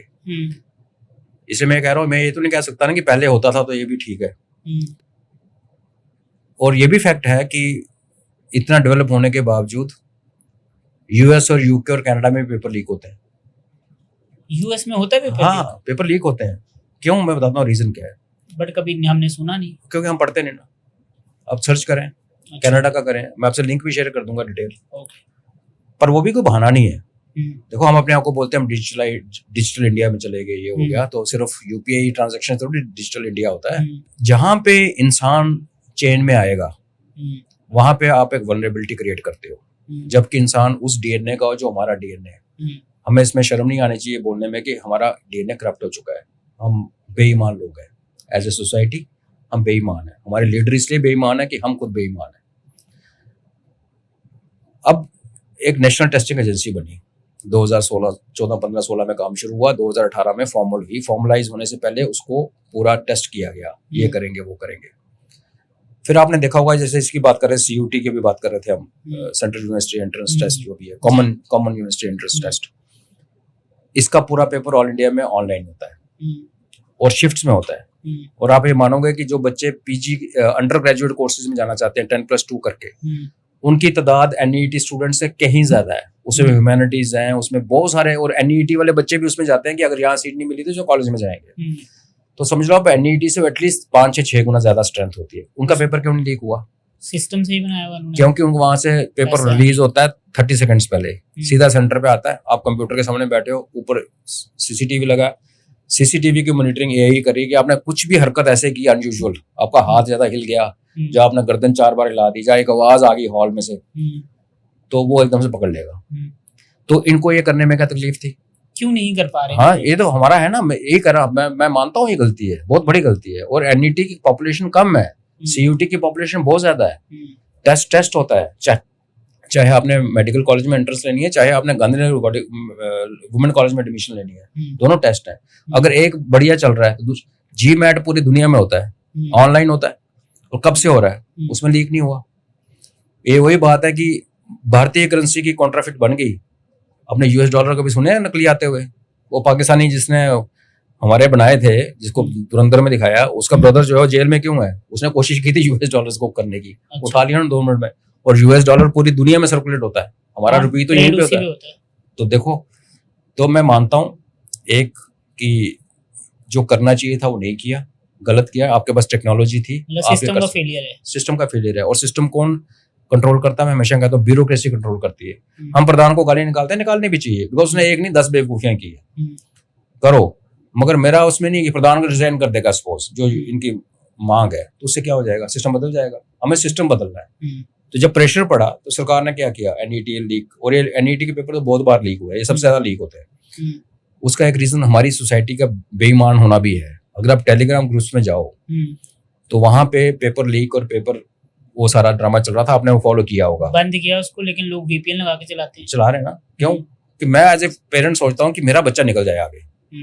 और जो अच्छे बच्चे हैं ना, तगड़े बच्चे, उनके पेरेंट्स कॉन्फिडेंट भी होते हैं कि कर लेंगे। और जो अच्छा बच्चा होगा वो आपको बोलेगा नहीं नहीं हम डोंट वरी। जो कमजोर है ना वो बोलेगा डैड। ग्रीडी तो होते हैं सारे। वो हमारे कल्चर में है ना, तो ये दोनों तरफ से है। अगर आप टेकर नहीं हो तो आपको गिवर नहीं मिलेगा, क्योंकि आप उस नकली पेपर को या लीक किए पेपर को खरीद रहे हो 2 लाख रुपए में, 4 लाख रुपए में, तो आपको बेचने वाले भी मिलेंगे। और सर इन्होंने क्या गलती करते हैं, देखो हमारे टेस्ट आर्मी में भी तो होते हैं, हमारे एक स्टाफ कॉलेज का एग्जाम होता है जो बड़ा हाईली कॉम्पिटिटिव होता है। और अगर आप अपने उसको पास नहीं किया तो समझ लो आपका आर्मी में करियर फिर ऑलमोस्ट खत्म हो जाता है एक लेवल के बाद। वो पेपर आज तक लीक क्यों नहीं हुआ? तो क्योंकि सेफ गार्ड इतने ज्यादा है। वो भी फिजिकली मूव होता है, दिल्ली में कंप्यूटर पे टाइप होता है, वहीं पे रहता है, वहां से पेपर प्रिंट होते हैं, फिर पैक होते हैं, फिर पूरे इंडिया में आर्मी हर जगह जाती है। क्योंकि आप कह सकते हैं छोटा सेटअप है, सिक्योरिटी ज्यादा है, उसको रेप्लिकेट कर सकते थे, तो भी वही रेप्लिकेट करके एयरफोर्स से मूव किया इस बार मजबूरी में। अभी जो राधाकृष्ण कमेटी की जो रिकमेंडेशन आई है और उन्होंने यही कहा है कि आप जैसे इसको ऑनलाइन करोगे तो 95% वर्नरेबिलिटीज खत्म हो जाएंगी। वो वर्नरेबिलिटीज क्या है कि ये टाइप करते हैं, पेपर तैयार किया, फिर एक प्राइवेट एजेंसी को आउटसोर्स कर रखा है उसको प्रिंट करने के लिए और पैक करने के लिए, और फिर तीसरी एजेंसी उसको लेके पूरे इंडिया में कोरियर करती लेके जाती थी। तो आप देखो कितने इंसान उसको हैंडल कर रहे हैं। लेयरिंग बनी हो ना, एक ऊपर नीचे फिर उसके बाद, तो वो कोई ना कोई बीच में से तो निकल रहा है, निकलेगा। आप ये भी तो मानोगे ना कि जब पेपर पैक हो रहे होते हैं, जैसे हम लोग, मैं दिल्ली आर्मी क्वार्टर में था, तो कई लेटर्स होते थे जो पूरे इंडियन आर्मी के हर कमांड में, जैसे 6-7 कमांड्स हैं और कुछ इंस्टीट्यूट्स हैं जैसे IMA NDA, तो 20-25 लेटर्स हैं जो सीक्रेट है। उसको मैंने साइन किया, मैंने अकाउंटेबल रजिस्टर, और मैंने उसको डिस्पैच करना अपने सामने। तो मैं क्या करता हूँ, अब मैं उस टाइम में लेफ्टिनेंट कर्नल था, तो कोई ये उम्मीद करे कि मैं बैठ के उसको लगा के और वो लेटर डबल एनवेलप में होता है। पहले लेटर एक लिफाफे में डाल के सील करते हैं, फिर उस लिफाफे को दूसरे लिफाफे में डाल के सील करते हैं, और उसके ऊपर लाल वाली सील लगती है। तो क्या अफसर ये खुद करेगा? नहीं हो पाता। 100 काम हो रहे हैं। और आर्मी क्वार्टर में तो ऐसा है कि जो जैसे नॉर्मल लाइफ में लोग सोचते हैं ना, फौज में काफी, वहां कोई नहीं होता, वहां आप खुद ही हो, आप वो आपका कंप्यूटर हो। तो वहां वो बिठाते हैं पियोन को सामने कि चल भाई पहले पैक कर, फिर दूसरी बार पैक कर, फिर मैं उस पर साइन करता हूँ। तो इतने छोटे से काम के लिए 25 लेटर साइन करने के लिए मेरे को एक बंदा हायर करना पड़ता है। तो जब आपने पूरे इंडिया में 20 लाख पेपर डिस्ट्रीब्यूट करने हैं, तो कितने हाथ, जैसे आप कह रहे हो, कितने लेयर उसमें लगी। तो वल्नरेबिलिटी थी। जैसे आप उसको ऑनलाइन करते हो, वल्नरेबिलिटी खत्म होगी। और एक और इशू OMR शीट का आता है। अभी रिजल्ट का जो आया वो खैर फ्रॉड निकला, बट चलो आया। कंप्यूटर ने क्या करना, आपने एक गोले आपने किया, ये गोले मार के। तो जब मैं आर्मी में गया था 89 में एग्जाम दिया था, 88 में, तो हम भी गोले मारते थे OMR शीट पे। तब से चल रहा है ये? हाँ। अच्छा। तो अब आपने गोला पूरा नहीं मारा तो आपका वो पड़ेगा नहीं, वो आपका क्वेश्चन आंसर सही है। जब आपने पूरा कर दिया और बगल वाले गोले, 4 गोलों में से एक गोले के ऊपर आपकी पेंसिल गिरी, उसकी टिप का निशान पड़ गया, तो उसने उसको रिजेक्ट कर देना है। तो आप इतना ड्रामा करे क्यों रहे हो यार? ऑनलाइन बैठते हो, बच्चा सिलेक्ट करता है, एक्सेप्ट हो गया, कंप्यूटर बोलता है एक्सेप्टेड, ग्रीन हो जाता, नहीं होगा तो रेड बोलेगा, करो दोबारा करो, है ना। तो ये मैं बिल्कुल सहमत हूँ। लेकिन बात चलती है जो आपने पूछा मार कुटाई की, जो मिलिट्री मारा और इतने स्टूडेंट मर गए। मिलिट्री ने नहीं मारा उनको, ये वर्दी प्रोटेस्ट में मतलब हुए ना, या जैसे कुछ ने सुसाइड किया। हाँ, सुसाइड एक अलग वो है। अगर आपका बच्चा सुसाइड कर रहा है तो देखो सुसाइड आजकल फैशन बन गया हुआ है। तो डिप्रेशन में आके करेगा ना, डिप्रेस्ड हो गया, उसने इतनी बार मेहनत कितनी देर से लगा कोई, उसके बाद एंड में उसके साथ ये हो रहा है। तो ये यूथ आपका प्रोग्राम देखेगा, उनसे मैं सवाल पूछूंगा कि अपने पेरेंट्स को पूछना कि हमारे साथ सब कुछ इंसाफ हुआ जब हम बड़े हो रहे थे। यहाँ पे जम्मू कश्मीर की बात करें, यहाँ एक ही मेडिकल कॉलेज था पहले और एक इंजीनियरिंग कॉलेज था, बाद में लड़ झगड़ के जम्मू मेडिकल कॉलेज बना। और यहाँ पे बोली लगती थी सीट्स की। जब मैं अपेयर हुआ था मेडिकल के लिए 86 में, तो बाद में बड़ी कोई 2-3-4 महीने बाद जाके सेक्रेटरीट में देखा, तब दिखाते थे रिजल्ट, अगर आप सेक्रेटरीट जाओ तो। उस टाइम पे तो मेरे वहां पे 100 में से 67.5 थे रिटर्न और इंटरव्यू मिला के। 80 नंबर का रिटर्न होता था, और जो लास्ट सीट थी ना, मेरा 67.5 थे, लास्ट सीट 68.25 पे गई थी। तो कहने को तो सिर्फ पौने मार्क का फर्क था, लेकिन मेरे और उसके बीच में काफी लोग थे, टू बी ऑनेस्ट, बहुत सारे लोग थे। और इंटरव्यू में 2 नंबर नीचे करके आप 1,500-2,000 स्टूडेंट्स को पीछे कर देते थे किसी को दूसरे को ऊपर लाने के लिए। लाइक आप यहाँ बैठे हो, मैं यहाँ बैठा हूँ, आपको 2 नंबर कम मिले और मुझे 2 नंबर एक्स्ट्रा मिले तो मैं ऊपर आ गया। हम तो उस दौर से गुजरे हैं। हम लोग क्यों जाके सेंट्रल गवर्नमेंट या आर्मी का फैसिनेशन थी, तब MBA नहीं था, कुछ भी नहीं था। डॉक्टर बनो, इंजीनियर बनो, नहीं तो डिग्री करो। तीसरी कोई यहाँ पे था ही नहीं, और डिग्री करके भी MSc करी, मैंने ज्वाइन की, फिर छोड़ दी। जा फिर अगर वहां नहीं जाना, लॉ में चले जाओ, यही थी ऑप्शन। तो हमारे टाइम टफ नहीं था, हमारे साथ ना इंसाफी नहीं होती थी, जहाँ हर बार रिट होती थी, हर रिजल्ट के ऊपर। लेकिन आपके टाइम में सोशल मीडिया नहीं था ना? सोशल मीडिया नहीं था, लेकिन नहीं पता तो चलता था। भी नहीं थी ना? नहीं पता तो चलता था ना यार कि होगी, घपला हो गया हमारे साथ। सब बोर्ड में आपने एग्जाम दिया और रिजल्ट आया, रीवैल्यूएशन के लिए गए तो पेपर किसी और का। लेकिन कॉम्पीट करने के लिए आपके साथ इतने लोग भी नहीं थे ना उस टाइम पे। नहीं, ये ऐसा लगता है। तब सीट्स कितनी थी? आज जम्मू में कितने मेडिकल कॉलेज हैं? हर डिस्ट्रिक्ट में खुल रहा है। और जम्मू और कश्मीर में मिला के 16 मेडिकल कॉलेज हैं, शायद 15 की 16। हमारे टाइम पे 1 था, फिर 2 हुए। उस टाइम पे पढ़ते भी तो नहीं थे लोग।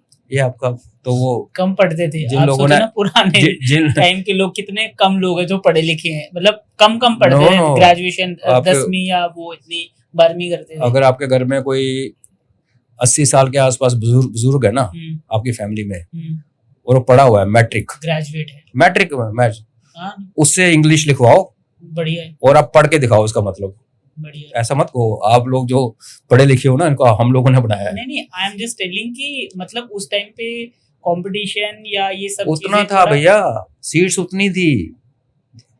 आप बताओ कि मैं बात कर रहा हूँ 87-88 की, क्या 87-88 के जब एक मेडिकल कॉलेज था, या एक इंजीनियरिंग कॉलेज और 2 मेडिकल कॉलेज थे, और आज 16 है, तो क्या 8 गुना पॉपुलेशन बढ़ गई जम्मू कश्मीर की? अब ये तो सेंसस बढ़ी, देख लो आप, नहीं बढ़ी। 8 गुना तो नहीं बढ़ी होगी, बट चलो 4 गुना तो बढ़ी होगी। और उस टाइम मेडिकल और इंजीनियरिंग एक ऑप्शन थी। आज आपके पास 10+2 के बाद ही 1000 ऑप्शन। लॉ भी 10+2 से स्टार्ट होता है ना। उसके बाद आपने कोई BBA करना है, आपने 1000 कोर्सेज है। ऐसा नहीं है। तब रिसोर्सेज भी कम थे, अपॉर्चुनिटीज भी बहुत कम थी। मगर मैं ये कह रहा हूँ कि नाइंसाफी तब भी होती थी। साइंस कॉलेज के बाहर मेमोरियल बना हुआ है एक, हाँ, जिसमें किसका है वो? बच्चे मर गए थे, गोलियां खाई थी। क्यों खाई थी? कुछ तो हुआ होगा ना। ऐसा नहीं था। भी बनाया जाता हाँ, ऐसा नहीं था। लेकिन हम लोग स्ट्रांग थे, फैमिली स्ट्रांग थी, फैमिली पीछे खड़ी होती थी, कहती बेटा कुछ नहीं होता, डजंट मैटर। मैं जिस दिन मेरा मेडिकल का रिजल्ट निकलना था ना, उस दिन मेरे फादर गवर्नर रूल लगा हुआ था J&K में, और गवर्नर हाउस में मेरे डैड पोस्टेड थे। और उनको पता चला शाम को लिस्ट निकल रही है, तो वैसे वो घर 5:30 बजे आते थे, उस दिन 1:30 बजे घर आ गए। अच्छा। कि किसी को बोलना नहीं पड़े कि मेरे बेटा उसमें है, मतलब वो सिद्धांत।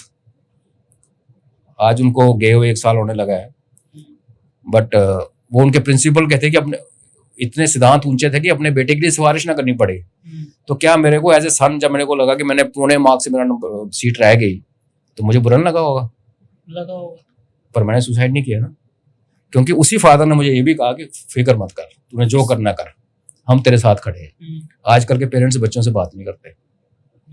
आजकल फैमिली खाना नहीं खाती इकट्ठे।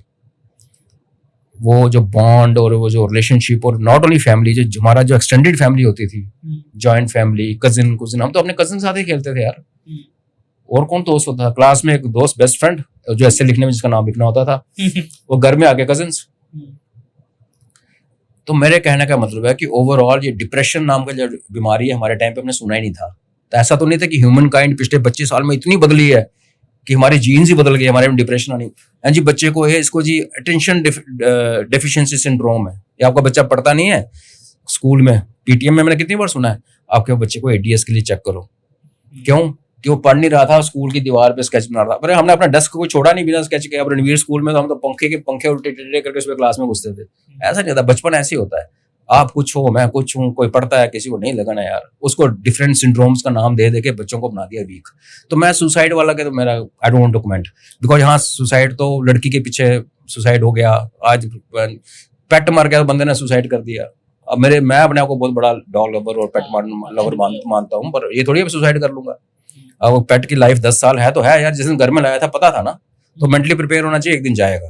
जिस दिन जाएगा, दिल टूटता, खाना नहीं खाता कोई। बट ये तो नहीं मतलब कि आपके ऊपर ऐसा बम फट गया कि आपको पता ही नहीं था, आज ही पता लगा इसको जाना 10 साल में। आप क्या सोच रहे थे वो 80 साल पे जिएगा आपके साथ? तो ट्रेजेडीज को हैंडल करना, उसमें फैमिली का भी रोल होता है और आपका अपना सेल्फ वो भी होता है। तो वो सुसाइड वाली काउंटिंग तो मुझे आप मत बताइए, बिकॉज आप एनईटी को छोड़ भी देंगे ना तो वैसे आप सुसाइड डेटा देखेंगे तो रोज हमारे देश में 100-150 लोग सुसाइड करते हैं।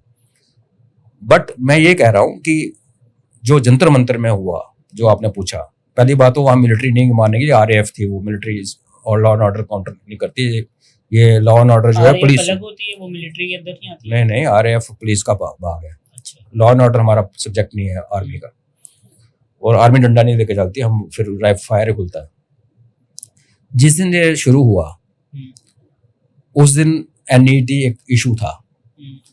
एक महीना जो पीछे बैठे रहे उसमें आपने एनईटी का नाम कितनी बार सुना? आपने वहां भारत के टुकड़े होंगे सुना पहले दिन, जंतर मंतर पहले दिन जब एयरपोर्ट पे उतरा था, तो जो बच्चे वहां से निकले थे उन्होंने क्या कहा था कि हम यहाँ एनईटी सपोर्ट करने आए हैं और यहाँ पे डफली बज रही है, भारत तेरे टुकड़े होंगे इंशाल्लाह इंशाल्लाह। फिर एक कल बोले अल्लाह का ही नाम होगा, एक लेडी गाना गा रही थी। फिर वो प्रकाश राज आया, उसने अपना गंद बोला कि मैं जय श्री राम नहीं। जय श्री राम कहाँ से आ गया एनईटी में? अल्लाह कहाँ से आने लगा यार? एनईटी और बच्चों, मतलब बच्चा, आप डिस्कस करो, स्टूडेंट्स की एजुकेशन पॉलिसी डिस्कस करो। और जो सरकारें, आम आदमी पार्टी इसको प्रमोट कर रही है, सबको पता है। आम आदमी वांगचुक ने तो इसी के लिए गया था, वो उसको उठा दिया वहां से। हाँ, हंगर स्ट्राइक पे था वो। तो सोनम वांगचुक अभी नेशनल हीरो बन गया। सोनम वांगचुक को साइंटिस्ट बताया गया, उसके नाम पे एक भी पेटेंट नहीं है, ये भी सबको पता है, अब पहले नहीं पता था। सोनम वांगचुक के ऊपर केस चले हुए हैं बिकॉज 2007 में, तब बीजेपी कहीं नहीं थी पावर में, 2007 में इसको डीसी भंडारी साहब जो इधर बैठे हुए हैं, गवर्नर साहब के पास है शायद आजकल, ये डीसी थे। इन्होंने लेटर लिखा जिसकी कॉपी घूम रही है अभी भी नेट पे कि आपके साथ चाइनीज लिंक्स जो निकले हैं तो आप अपना बंद करो ये धंधा यहाँ पे। और उसने उसको अरेस्ट किया था, फिर यहाँ पे डिवीजनल कमिश्नर श्रीनगर भाग के गया था, उनको कॉम्प्रोमाइज किया था, कॉम्प्रोमाइज तोड़ा सोनम ने, तो उसने पकड़े उसको बंद कर दिया था अंदर। इसने वहाँ लद्दाखी बेचारे बेवकूफ बना के उनकी डिग्रियां बेची अपने इंस्टीट्यूट से। इंस्टीट्यूट रिकॉग्नाइज नहीं है, वो डिग्रीज वैलिड मतलब लद्दाखी बेवकूफ बन गए, क्योंकि लद्दाखियों में भी इज्म बहुत है कि हम लद्दाखी हैं, बाहर वाले हम बाहर वाले बोलते हैं, वो हमें इंडियन नहीं बोलते, पर मैं तो वहां रहा हूँ, नीचे वाले बोलते हैं, नीचे वाले मतलब lower part of the country, वो कश्मीरी की तरह में इंडियन नहीं बोलते। उनको सेल्फ प्रिजर्वेशन के चक्कर में उन्होंने सोनम वांगचुक ने बना लिया उनको आइस स्तूपा बनाने वाला बंदा कोई और है, उसको पद्मश्री पहले मिला। इसने उसकी टेक्निक को मॉडिफाई किया और पॉलीथीन और प्लास्टिक यूज किया लॉन्ग लाइफ के लिए। जहां जहां पे वो आइस स्तूपा है ना, आप कभी जाओ लद्दाख में, वो लोग रोते हैं बिकॉज जब गर्मियां आती हैं तो वो प्लास्टिक का जो पार्टिकल्स, धूप, लद्दाख में धूप बहुत तेज होती है, SPF 70 जाकर स्किन को बचाता है, 40 तो काम ही नहीं करता। तो वो सारे जो अनसीन पार्टिकल्स है पॉइजन के, वो अब उनके खेतों में घुस गए हैं अब। तो सर्दियों में तो स्तूपा बना दिया। उस बंदे ने स्तूपा बनाया था लकड़ी और पानी का, इस बंदे ने पॉलीथीन और पानी को यूज करके स्नो जमाई और उनको स्टोर करने के लिए पॉलीथीन यूज किया, प्लास्टिक, वो सारा घुल गया मिट्टी में। तो वो वहां तो ऑर्गेनिक लाइफ बिताते थे लोग, सडनली वहां पे प्रॉब्लम शुरू हो गई। तो नाम फेक, और मूवी 3 इडियट बनी इसके नाम पे नहीं बनी, वो खुद ही बोल रहा डायरेक्टर कि मैंने तो इसके नाम पे बनाई नहीं। वो आमिर खान बोला हम तो इसको जानते नहीं थे। तो ये इसको ये इमेज किसने दी? तो फिर 3 इडियट इसके नाम पे बनी, वो तो सारे बोलते हैं कि सोनम वांगचुक आप उसका जब डायरेक्टर कह रहा है और उसका जो एक्टर आमिर खान, मतलब लोगों को ये फील है, कैसे हुई वो फील? कैसे हुई वो फील? बताया गया उनको? किसने बताया ये बताओ ना, किसने? इसने तो कोई भी स्टेटमेंट नहीं दिया, किसी ने तो बताया गया, और लोगों ने कैसे? तो ये होता है इकोसिस्टम, इसको कहते हैं इकोसिस्टम, जो नैरेटिव बिल्ड करता है, और वो नैरेटिव सालों में बिल्ड होता है, वो ओवरनाइट नहीं होता। और अगर डीजीपी जो जम्मू के ही हैं, डीजीपी लद्दाख अभी चले गए, वो SD सिंह मेरे क्लास फेलो हैं, अगर वो मीडिया पे आके ये कहते हैं कि इनके पाकिस्तानी एजेंट पकड़ा गया जिसके लिंक इसके साथ हैं, तो क्या आप उसको बिलीव नहीं करोगे? ये तो 2025 की घटना है, ऑब्वियसली है ना। फिर जेल में गया, जेल में क्यों गया? पाकिस्तानी लिंक के उपलक्ष्य में। और फिर वहां से ये निकला, और निकलने के बाद बेल पे नहीं निकला, कैसे निकला? सारे केसेस विड्रॉ कर लिए गवर्नमेंट ने। क्यों किया विड्रॉ? क्योंकि इसको प्लांट करना था इस प्रोटेस्ट में गवर्नमेंट ने खुद। तो मतलब आप ये कह रहे हो कि सोनम वांगचुक ने ये जो प्रोटेस्ट करा, ये गवर्नमेंट ने करवाया हुआ है? आप मुझे बताओ, आप किसी ऑफेंस पे अंदर जाते हो तो आप बेल पे बाहर निकलते हो कि केस विड्रॉ किए जाते हैं आपके? बेल सुना आपने इसका? क्यों निकला? क्योंकि सरकार को पता था यहाँ ये होने वाला ड्रामा। हो सकता है कि शायद वो नहीं होंगे इसलिए विड्रॉ कर लिया होगा उन्होंने। वो फिर कोर्ट डिसाइड करता है। अगर मेरे को आप अंदर जेल में डालोगे और बेइज्जती करोगे मेरी, और कल को बोलोगे सॉरी गलती होगी, तो सबसे पहले निकले मैं आप पे डेफेमेशन केस करूंगा। नोइंग सोनम वांगचुक वो यही करता है, वो चुपचाप चला गया और फिर चुपचाप वहां से आ गया। तो अब मुझे क्यों रहा है ऐसा सोनू वांगचुक? भाई सरकारें ऐसी चलती हैं। अब ये मेरे पास एविडेंस थोड़ी है, कल वो बोलोगे जी आप ये बताओ। मैं आपको डॉट्स जोड़ के बता रहा हूँ। मैंने जिंदगी में किसी कल्प्रिट को, एक्यूज को या सस्पेक्ट को जेल से विड्रॉल ऑफ चार्जेस पे बाहर आते हुए बिना मकसद के नहीं देखा। तो ये सरकार ने निकाला ऐसी बात। दूसरा, अब इसको प्राइवेट हॉस्पिटल में क्यों शिफ्ट किया जा रहा है? हो गया ना शिफ्ट, कल शिफ्ट हो गया। हाँ 2 दिन हो गए। दिल्ली कोर्ट ने पूछा गवर्नमेंट ऑफ इंडिया को आपका ओपिनियन क्या है। पहले दिन दिल्ली कोर्ट ने मना कर दिया कि बिल्कुल सही ट्रीटमेंट चल रहा है, बेस्ट डॉक्टर्स हैं, क्या जरूरत है इसको मूव करने का। वो कह रहे हैं मूव करो। गवर्नमेंट ऑफ इंडिया ने कल क्या जवाब दिया? हमें कोई ऑब्जेक्शन नहीं है। अभी वो प्राइवेट हॉस्पिटल में चला गया क्योंकि वो सरकारी हॉस्पिटल के अंदर जाने के बाद उसको ग्लूकोज चढ़ गया, फास्ट टूट गया। उसने परसों फिर बोला मैं फिर फास्ट पे जा रहा हूँ। अब सरकारी हॉस्पिटल में कैमरे लगे हुए हैं, सरकारी तंत्र है वहां पे। तो वो जो ये ड्रामा था कि लिफाफा लेके वॉशरूम जाना और कवर्ड गिलास, कवर्ड बॉटल में से पीना, वो हम सबको पता है। ये जितने प्रोटेस्ट वाले आंदोलन जीवी हैं उसके अंदर प्रोटीन शेक होता है। तो मतलब ये लोग प्रोटीन कंज्यूम करते हैं, वो चोरी। आप मुझे बताओ, जो बंदा हंगर स्ट्राइक पे है वो दिन में 6 बार वॉशरूम किस लिए जाता है? क्या खाया पिया क्या जो वॉशरूम में जाके निकालना है? और लिफाफा लेके क्यों जा रहे हो आप? अब ये नोटंकी आप सिविल हॉस्पिटल में तो कर नहीं सकते, सरकारी हॉस्पिटल में आपको चाहिए प्राइवेट रूम जहाँ के अंदर से आपकी अनाउंसमेंट्स होंगी, उससे वीडियो बन के आएंगे कि सोनू वांगचुक मर रहे हैं और बोल रहे हैं हाँ आप जारी रखो। सरकार ने क्यों एनओसी दी? मैं कह रहा हूँ मेरे पास एविडेंस नहीं है, मेरे पास कॉमन सेंस है। वो कॉमन सेंस हम लगाते नहीं। Common sense is the most uncommonly used sense in the world. But आपकी कॉमन सेंस से बहुत सारे लोग एग्री ही नहीं करेंगे। ना करें, बच्चों को मरवाएं, जाएं भेजें वहां पे, पिटवाएं जहां पे उन्होंने 12 तेरे टुकड़े होंगे और अल्लाह तेरा नाम होगा। और क्या वो बोल रही थी, अपने बाप को ढूंढो, कौन है तुम्हारा हिंदुओं का बाप, समथिंग, फिर ब्राह्मणों को खत्म करो। जहाँ पे ये नारे चल रहे हैं, और मैं जय श्री राम नहीं बोलूंगा, और मैं एक वो आती है फायर की एक्ट्रेस, वो उस लड़की के साथ वही, और वो लड़की जाती है रात को 12 बजे घर और सुबह वापस आ जाती है, और अब वो 21 दिन की फास्ट पे, वो सबको पता है ना, सबको जाते हुए देखा। और जो पत्थर लोगों ने कहाँ से निकाले, वो लड़के कहाँ से आए? वो समाजवादी पार्टी के जो, आपको कुंभ का क्यों भूल जाते हैं यार? हम लोग अपनी इतनी जल्दी भूल जाते हैं अपनी जो डिसरप्शंस, ये पॉलिटिकल पार्टी उसका फायदा उठाते हैं। कुंभ में भगदड़ मची थी। मेरी मदर उस दिन वहां थी, तो ये नहीं कि मेरी मदर ने उनको देखा। सीसीटीवी में जो लोग पकड़े गए सारे समाजवादी पार्टी के थे, वो पता ना आपको? खुद मतलब हाँ, पॉलिटिक्स नहीं थी ना। इस बार यूपी जब दिल्ली में शुरू हुआ तो किसान आंदोलन वहां से चलना शुरू हो गया। उसको हरियाणा गवर्नमेंट ने रोक लिया, बिकॉज हरियाणा गवर्नमेंट बीजेपी की है। पंजाब और बीच में दिल्ली दूर होगी अब पंजाबियों के लिए, सरदारों के लिए, उनको वहां रोका। दूसरी तरफ क्या था? यूपी, और यूपी किसका स्ट्रॉन्ग होल्ड है? बीजेपी के बाद जो अपोजिशन में पार्टी वहां समाजवादी पार्टी है। डिम्पल यादव वहां पे मुहर्रम पट्टी कर रही थी। और ये जो लड़के जो बकवासबाजी आपने वीडियो देखे हैं, आपको लगता है स्टूडेंट है? आपको लगता है कि ये लोग एनईटी? बंदा बोल रहा मैं सीबीएसई, बोला सीबीएसई की फुल फॉर्म बता दे, बोला पता नहीं। यूजीसी की फुल फॉर्म बता दो, पता नहीं। और वो नीट के एग्जाम, आप जब एनईटी में अपीयर आप तो नहीं हुए होंगे, जब पढ़ते थे, तो क्या आपके घर वाले या आप प्रोटेस्ट करने जाते थे कि पढ़ाई करते थे? पढ़ाई। फिर हम भी उस टाइम पढ़े हैं, बिजली नहीं होती जम्मू में। मैं नहीं कहूंगा कि मैं गली के लालटेन के नीचे पढ़ा, ऐसा कुछ नहीं, मैं कोई हीरो नहीं हूँ, लेकिन लाइट के टाइम होता था, रात को लाइट आती थी, दिन को जाती थी, तो हम रात को पढ़ते थे बैठ के। तो पढ़ने वाला पढ़ेगा, और जिसने नहीं पढ़ना वो प्रोटेस्ट करेगा। और जब सरकार ने एनईटी के लीक किए हुए लोगों को पकड़ के अंदर डाला, जो पकड़े गए, और राधा कृष्ण कमेटी की, आप अगले 6 महीने में राधा कृष्ण कमेटी की जो रिकमेंडेशन है कि ऑनलाइन कर दो, वो होते हुए देखेंगे आप। मेरा सवाल ये होता है कि अब क्या धर्मेंद्र प्रधान के इस्तीफे से काम चलेगा कि उस प्रोसीजर को ठीक किया जाए जहाँ पे लीकेज होती है? बिकॉज लीकेज यहाँ होती आई है, धर्मेंद्र प्रधान हो ना हो। धर्मेंद्र प्रधान की बेवकूफियां अलग हैं, उसको छोड़ो, वो तो जो हम भी बोलते हैं उसको दफा होना चाहिए। But fact is Dharmendra Pradhan के डिपार्चर से क्या हो जाएगा? Somebody has to sit there and correct the system ना, कि ये आएगा वो ठीक करेगा। क्या गारंटी है? इसी सरकार से आएगा ना। अगर आपको सरकार पे भरोसा नहीं है तो फिर आप क्या गारंटी है कि मोदी साहब नेक्स्ट मंत्री लेके? मंत्री नहीं करते भैया काम, ये ब्यूरोक्रेसी करती है। एक मंत्री को ढीला नहीं पता कि इस मिनिस्ट्री के अंदर क्या हो रहा है। सीतारामन बहुत कॉम्पिटेंट फाइनेंस मिनिस्टर है। जब डिफेंस मिनिस्टर थी, उन्होंने खुद कहा था कि मुझे एक कर्नल और एक जनरल की मेरे को पता नहीं चलता देख के। मैं फौजी हूँ और मेरे सामने नेवी वाला या एयरफोर्स वाला जिनके सिस्टम डिफरेंट है वो आ जाए तो मुझे भी सोचना पड़ता है ये मेरे से सीनियर है कि जूनियर है। तो जो लोग एक्सपर्ट होते हैं ना जिस डिपार्टमेंट के, वेराज फौज का आप मुझे कुछ भी पूछ लो, कोई रैंक कोई कुछ भी पूछो सब पता है। तो ब्यूरोक्रेट जो होते हैं सिस्टम के अंदर परमानेंट होते हैं। सरकारें आती हैं, सरकारें जाती हैं, और सरकारों में भी लीडर पॉलिटिकल मिनिस्टर्स आते हैं और जाते हैं। अगर कोई ये सोचे कि वो मिनिस्टर, अब जयशंकर जी क्यों अच्छा कर रहे हैं, क्योंकि वो डिप्लोमेट हैं, उनको डिप्लोमेसी आती है और उनको पता है कि इंटरनेशनल कैसे डील करना है।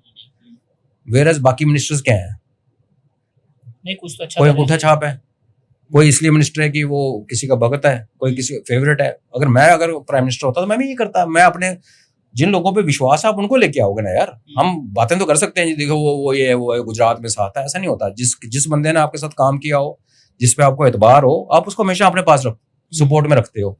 और जब बहुत ही कॉम्पिटेंट है जयशंकर टाइप, वो आपका वो लेना देना नहीं है, लेकिन आपको लगा यार बड़ा अच्छा फॉरेन सेक्रेटरी था, ले आओ इसको वापस। तो ये हर इंसान करता है, इसमें कोई गलती नहीं है। मगर सिस्टम चेंज करना है या उस प्रॉब्लम को दूर करना है, उसमें काम करना ब्यूरोक्रेट्स हैं। ब्यूरोक्रेट्स के नीचे टेक्नोक्रेट्स हैं, जिन्हें उसको ऑनलाइन करना है, सिस्टम को सर्वर को कैसे जोड़ना है, सिक्योरिटी कैसे करना है, उसकी लेयरिंग कैसे करनी है, SSL क्या करना है, वो करेंगे। वो जरूरी है ना, तो उस पर काम हो रहा है। लेकिन मुझे जंतर मंतर से कोई प्रॉब्लम नहीं थी जब तक वो स्टूडेंट्स का इशू था। अनफॉर्चुनेटली जंतर मंतर में जो सेकंड राउंड में आए, पहले दिन तो आए थे चले गए थे, उससे पहले ये हाईजैक हो चुका था। NET तो खत्म हो, NET की बात ही खत्म हो गई थी यार। ये बातें कर रहे थे जो मैंने आपको 10 बातें बताई, 12 हाँ जनता पार्टी वो भी। तो मेरा अपना ये मानना है कि सरकार को पता था ये इशू आएगा, क्योंकि UGC में धर्मेंद्र प्रधान ने ब्लंडर किया। उस टाइम देखिए सरकार ने क्या बोला कोर्ट में, कोर्ट ने बोला जी ये जो आई है प्ली, तो सरकार ने कुछ नहीं बोला। जिस सरकार के मंत्री ने UGC की गाइडलाइन जारी की, उसी सरकार ने उस मंत्री के गाइडलाइन को कोर्ट में डिफेंड नहीं किया, इसलिए वो गाइडलाइन अभी तक इम्प्लीमेंट नहीं हुई। तो सरकार को समझ आ गई। अब उनको शायद इंडिकेशन थी, क्योंकि ये जो दीपके है ये 6 महीने से अनएम्प्लॉयड था वहां बॉस्टन में, और इसको मनीष सिसोदिया का बंदा, सबको पता है। ये तो देखो सोशल मीडिया पे छुपता ही कुछ नहीं है। जो दास है उसका फोटो भी आ गया नॉर्वे में, वो सोरोस की पार्टी के साथ बैठ के 6 महीने पहले नॉर्वे गया हुआ था, बिना काम किए, बिना आप काम करते हो ना, आपको पता है पैसे कैसे कमाए जाते हैं। आप बिना कुछ काम किए अनएम्प्लॉयड हो और आप नॉर्वे में एक इंटरनेशनल कॉन्फ्रेंस अटेंड कर रहे हो, और वो कॉन्फ्रेंस वो न्यूज़पेपर स्पॉन्सर कर रहा है जिसकी कॉरेस्पॉन्डेंट ने मोदी जी को ये पूछा उस दिन कॉन्फ्रेंस में कि आपके यहाँ पे प्रेस फ्रीडम नहीं है, और इतना बड़ा बवाल मच गया, और वो 24 घंटे के अंदर 3 मिलियन सब्सक्राइबर हो गए उसके ट्विटर पे। तो अब डॉट जोड़ना बहुत जरूरी है। मैं कुंभ की बात क्यों कर रहा था कि जिस पार्टी ने कुंभ में भगदड़ मचाई, उन्हीं लोगों ने आके परसों यहाँ पे गदर मचाया। आपके पास हमें वीडियो क्या दिखता है, रील जो आती है उसमें दिखता है कि डंडे पड़ रहे हैं। एक काली शर्ट का लड़का जो पिटता है बुरी तरह, 6 लोगों ने उसको पीटा, फौजी पुलिस वालों ने खाकी वर्दी में, फिर वो रो रहा है बैठ के, सिर सुर नहीं फटा, रो रहा है। बड़े इमोशनल करने वाली रील है। उसके 30 सेकंड्स का पहले देखो, 30 सेकंड्स पहले वो बैरियर के उस तरफ है, पुलिस बैरियर के इस तरफ है, वो और उसके साथी बैरियर को गिरा रहे हैं, पुलिस रोक रही है, तो वो पेपर स्प्रे मारता है पुलिस वालों के ऊपर ऐसे करके। तो जैसे पेपर स्प्रे खत्म होता है, कितना मार लोगे, तो जो इधर लेफ्ट में पुलिस वाला उसका हाथ पकड़ लेता है, फिर पकड़ के बैरियर के इधर लाते हैं, फिर पिटाई होती है। अब जब तक आपने वो पार्ट नहीं देखा तब तो विक्टिम ही नजर आएगा ना। आपने वो उखड़ती हुई ईंटें नहीं देखी, आपने वो लेडी पुलिस वाले का वीडियो फोटो घूम रहा है पूरे नेट पे कि इस लेडी पुलिस वाली ने हमारी छात्राओं पे हाथ उठाया, इसका बुरा हाल करो। अब बुरा हाल मोलेस्टेशन से लेके रेप से लेके मर्डर तक कुछ भी हो सकता है। 100 किस्म के बेवकूफ लोग यहाँ घूम रहे हैं दुनिया में।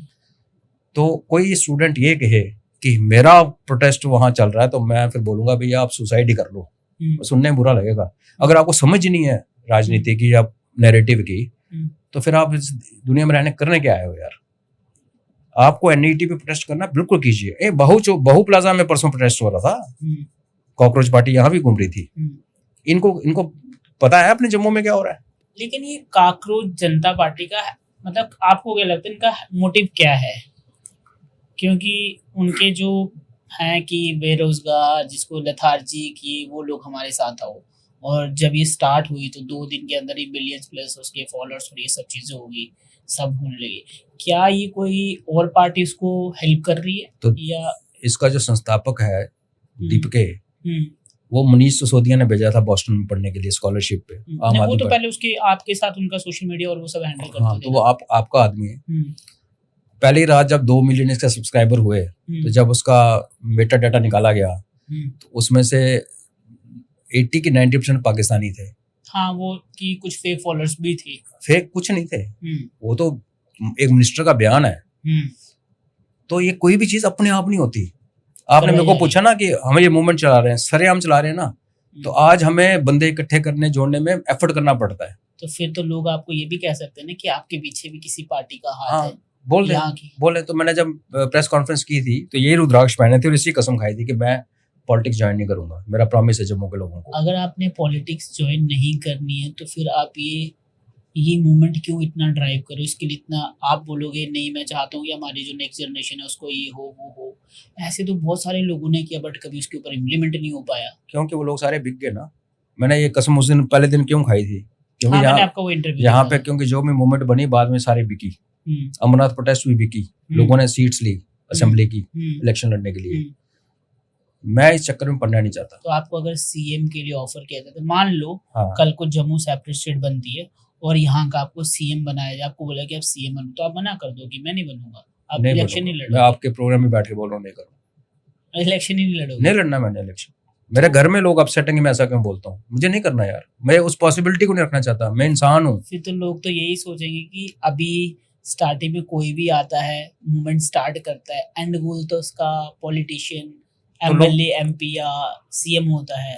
लोग देख ले, लोग देखेंगे ना। क्या पता वक्त आने पे आपका माइंड चेंज हो जाए। इसीलिए तो मैं कह रहा हूँ कि मैं बिल्कुल आप बिल्कुल सही। मैं आपसे पहले कह रहा हूँ मैं इंसान हूँ, टेम्पटेशंस हो सकती है, तो मैं इसलिए कसम हर जगह खाता हूँ कि मेरे को वो उस तरह दिमाग जाए ना, मैं अपनी ही बातों में मजबूर हो जाऊं।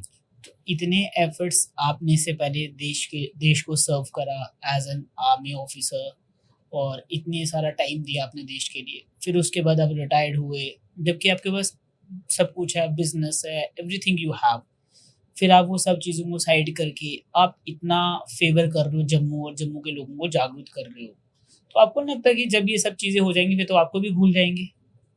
भूल जाए, मुझे पहले कौन जानता था।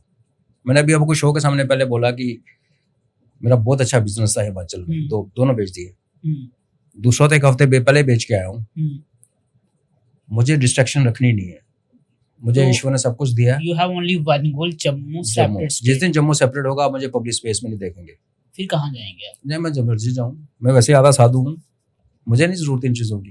तो वैसे ये जो अपना ये जो आपकी मूवमेंट है जम्मू पब्लिक मूवमेंट, यही नाम है इसका? Jammu state peoples movement. हाँ, Jammu people movement. Jammu people movement ये कब से स्टार्ट हुआ? Jammu state people movement.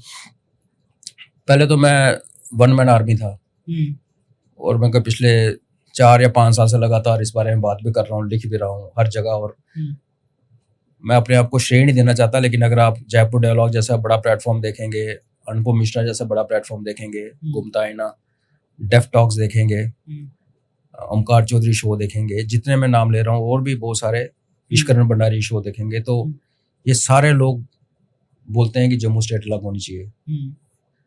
मैं अगेन कह रहा हूँ कि ये इनका बड़प्पन है कि बोलते हैं कि इनका प्लेटफॉर्म है जिसमें 2 मिलियन 2.5 मिलियन सब्सक्राइबर्स हैं, लेकिन वो बोलते हैं। और मैं श्रेय इन्हीं को दूंगा, बट उसका ट्रिगर मैं ही हूँ। नेशनल प्लेटफॉर्म पे सबसे पहले इसकी बात मैंने की।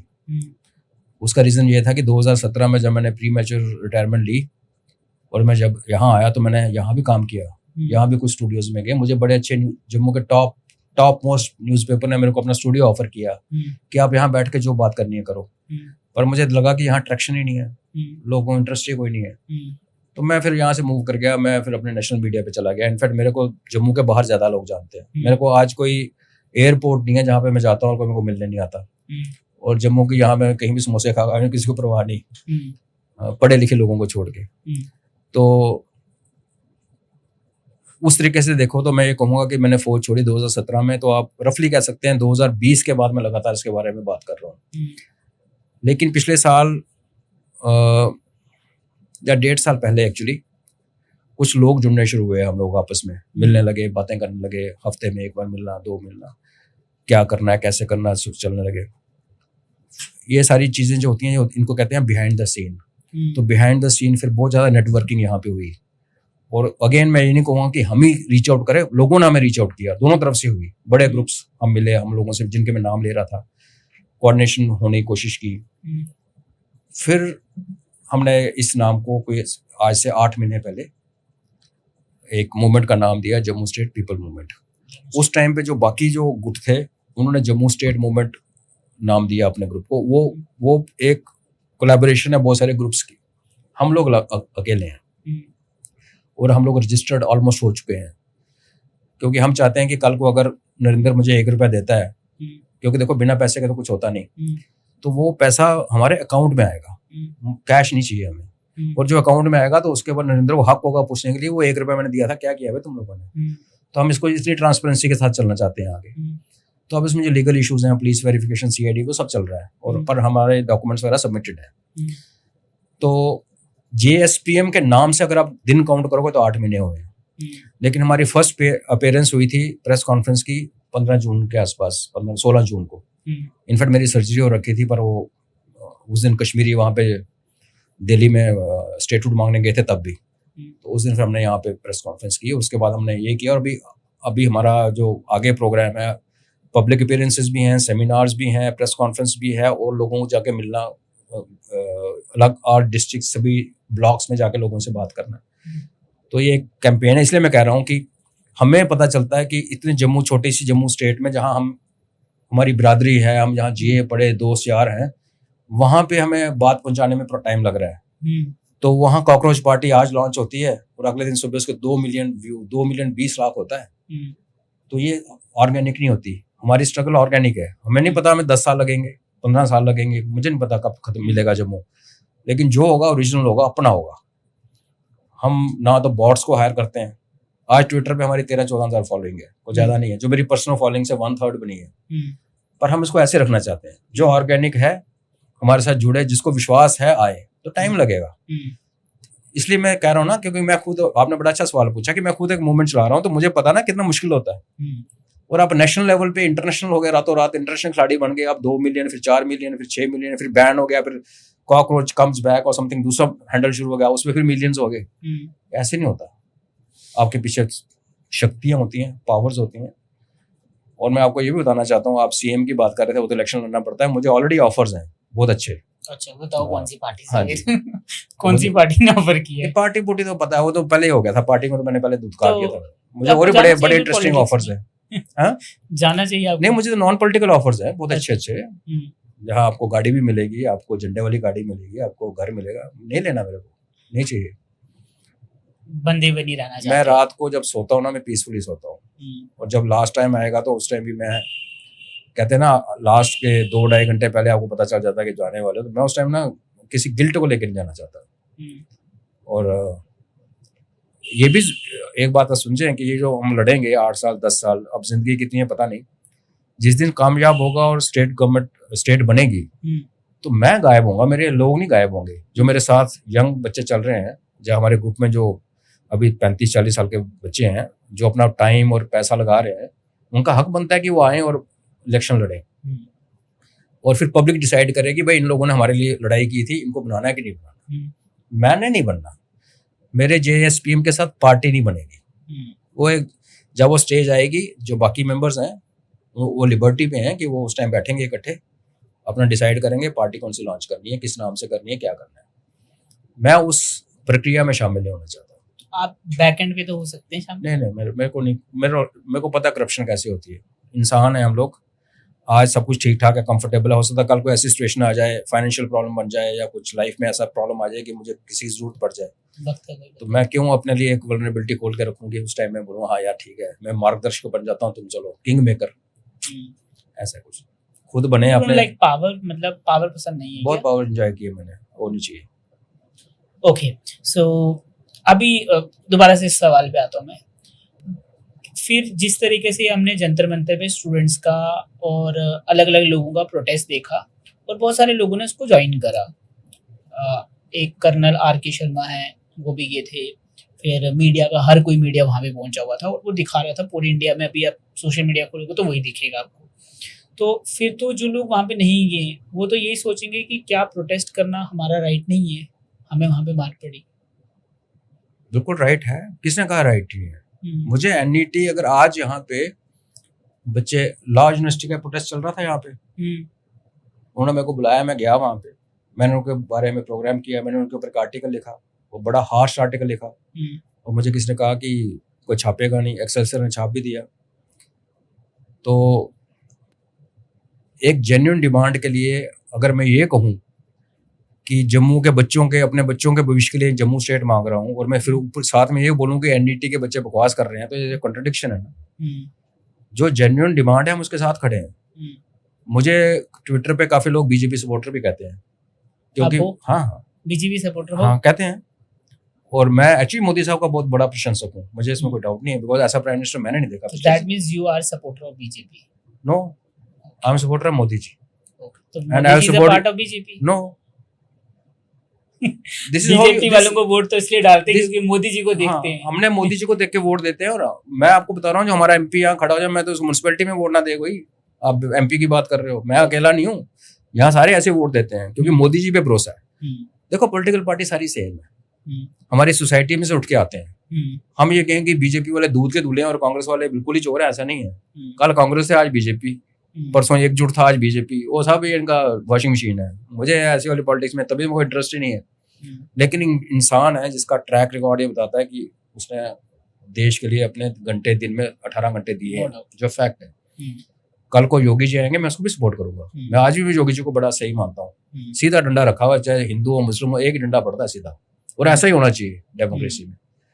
तो मेरी सपोर्ट, मैं इशू बेस्ड भी नहीं कह रहा, मैं कह रहा हूँ मैं पर्सनल बेस्ड है। मेरे को जयशंकर बहुत अच्छा लगता है, क्योंकि उसने एज ए फॉरेन सेक्रेटरी बहुत अच्छा काम किया। आज वो भारत को बड़ा अच्छा सही, अब लोग नुक्ते ढूंढना शुरू कर देते हैं, वो हो गया जी खाड़ी के देश, ये हो गया जी। एक तो लोगों को समझ नहीं आती जियो पॉलिटिक्स की, ऊपर से आप लगा लेते हो शाम को टीवी जिसमें होती है बकवास। कल मेरे को यहाँ एक चैनल ने इन्वाइट किया कि आओ जी आप जम्मू उस पे बोलो, जैसे आपने किया। एक और चैनल है आपके इधर, ये मैं नाम नहीं लेना चाहता, तो ऐसा क्या प्रोग्राम कहता है आप डिबेट करेंगे कांग्रेस, एनसी और बीजेपी और आप। तो मैं कहा मैं नहीं मुंह लगता पॉलिटिशियन के, मैं मेरे से बात करनी है, 1000 सवाल पूछो, मैं जवाब। जियो पॉलिटिक्स पे बात करो, नहीं इस पे भी करो, पर मेरे से 1 to 1 करो जैसे आप कर रहे हो। 100 सवाल पूछो, जो आएंगे मेरे को बताऊंगा, नहीं बोले सॉरी यार नहीं पता। मैं लड़ना थोड़ी चाहता कुत्तों की तरह स्टूडियो में बैठ के कि हम लड़े बो बो बो बो बो बो, ना कोई पॉइंट ना कुछ, और लोग देखें और आपकी टीआरपी बढ़ जाए। मैं टीआरपी बढ़ाने थोड़ी आया हूँ। मैं टीवी पे इसलिए नहीं जाता, बड़े कम चैनल्स पे जाता हूँ, और मैं तब जाता हूँ जब ये सिंदूर वगैरह हुआ था, तो मेरे को किसी चैनल ने बुलाया था, अदरवाइज मैं रिफ्यूज कर देता हूँ ना। तो मुझे शोहरत पसंद है यार, मुझे कोई जरूरत नहीं है, मैंने जो करना था कर लिया। तो मुद्दे की बात यह है कि अगर आज यहाँ कुछ होता है, पेपर लीक होता है, और यहाँ के स्टूडेंट्स यहाँ बैठते हैं, तो कल आपको मेरे को भी वहाँ बैठे हुए देखोगे उनके साथ। मुझे इशू, जब तक इशू है, आप वो है तो हम उनके साथ खड़े हैं। जब इशू हाईजैक हुआ आपके सामने, तो आपको समझ नहीं आई। अब ये तो नहीं कह सकते ना कि मैं एनईटी एस्पिरेंट हूँ, मैं यूनिवर्सिटी का स्टूडेंट हूँ, और मुझे समझ नहीं आया कि जब मेरे सामने एक बंदे ने आके राम रहीम शुरू कर दिया, दूसरे अल्लाह वल्लाह शुरू कर दी, 12 टुकड़े हो गए, और चौथी बोलती कि इनकी माँ ये दुर्गा माता है तो बाप ढूंढ लो। अब जब ऐसी बातें आपके सामने हो रही हैं, तो आपका फर्ज बनता है उनको पूछो भाई क्या बकवास है। किसी ने पूछा, डफली गैंग शुरू हो गया, डफली बेचनी शुरू होगी। एक कपल 4-4 साल के बच्चे ट्विंस को टांग के आया हुआ है प्रोटेस्ट में, जब लाठी चार्ज होने वाला है। आप क्या शो करना चाहते हो यार? आपका प्रोजेक्ट पूरा हाईजैक हो गया। ये आम आदमी पार्टी का, आपने पूछा था रीजन क्या है, ये आम आदमी का पार्टी का प्रोजेक्ट है। वो इसलिए केजरीवाल को पीएम बनना था, वो तो बन नहीं सका, वाराणसी भी गया बेचारा। अपोजिशन में जो पार्टीज की जो होल्ड है कंट्री में, ममता बनर्जी सबसे ऊपर थी, उसकी स्टेट में सीबीआई भी पर नहीं मारती थी, वो हो गई साफ। फिर था स्टैलिन, वो भी हो गया साफ। हालांकि उसके बदले में जो आया वो चर्च ने भेजा, वो और खतरनाक है, पर चलो ठीक है, चेंज हो गया। कांग्रेस के पास 3 स्टेट्स हैं। हिमाचल जो नेक्स्ट इलेक्शन में गया, 100% गया, क्योंकि मेरा बिजनेस वहां था, अब नहीं है, मुझे पता है वहां लोग दुखी हैं। कर्नाटका सेम, उनको चीफ मिनिस्टर बदलना पड़ गया बिकॉज वो वहाँ बहुत बुरा हाल हो रखा है, और सारे बांग्लादेशी कर्नाटका में जाके बैठ गए हैं अभी, वेस्ट बंगाल से उठ के। केरला में उनकी मुस्लिम लीग के साथ सरकार है, और एक वो इधर कोई झारखंड फाड़खंड में कहीं है ये लोग इमटेरियल, ये अपोजिशन है, ठीक। दूसरी तरफ है केजरीवाल जो नेक्स्ट चैलेंजर है मोदी जी का। उसके पास पंजाब है जो कि बहुत सेंसिटिव स्टेट है, और वो ऐसी स्टेट है जहाँ पे दिल्ली जानबूझ के उनको एकोमोडेट करती है, अपीज करती है कि हालात बिगड़ना जाए। फॉर्मल प्रोटेस्ट आपने देख लिया, पूरे इंडिया में एक ही स्टेट में फॉर्मल प्रोटेस्ट हुआ और सरकार ने घुटने टेक दिए। हाँ, बहुत लंबा चला। उसका रीजन वो मैं सरकार को अप्रिशिएट करता हूँ, उसके पीछे जो कहानी थी शायद कभी लोगों को पता चलेगी, वो करना पड़ा, किया। अभी वो पंजाब का सीट उसकी हिल रही है, खास करके जब भगवंत मान ने गुरुओं जी की बेइज्जती की, वो सब हुआ। अब जो बंदे प्राइम मिनिस्टर बनना चाहते थे, राहुल गांधी, केजरीवाल, ममता बनर्जी, अब वो लड़ाई है कि हम बचे रहें, पहले सर्वाइव करें, पॉलिटिक्स में एक अपोजिशन का चेहरा बन के आए। आपने एक डॉटेड अलायंस बना था, I.N.E हो गया खत्म, कोई लड़ रहा है इलेक्शन इकट्ठे। तो यहाँ क्या टफ वार शुरू हो गई है। तो टफ वार में जो पार्टी का बुनियादी आंदोलन पे पड़ा, जिसने आंदोलन बंद करके ही अपनी पहचान बनाई, वो आम आदमी पार्टी। वो आंदोलन करने में एक्सपर्ट है और वो उनका रहता है ये फास्ट वाला आंदोलन करो और उनका साथ में उनको पता है कैसे करवाना है। मैं खुद केजरीवाल का प्रशंसक रहा हूँ, उस टाइम में दिल्ली में पोस्टेड था भाई। अच्छा, 2009 की 11 का टाइम था। हाँ, और उम्मीद जगती थी हमें देख के, यार ये बंदा सही है, लग रहा था। बुरा हाल था, यूपी ने करप्शन की धांधली मचा रखी थी। अन्ना हजारे को बनाया। मैं अन्ना हजारे के प्रोटेस्ट में बैठा हूँ, रात को पूरी रात काटी है।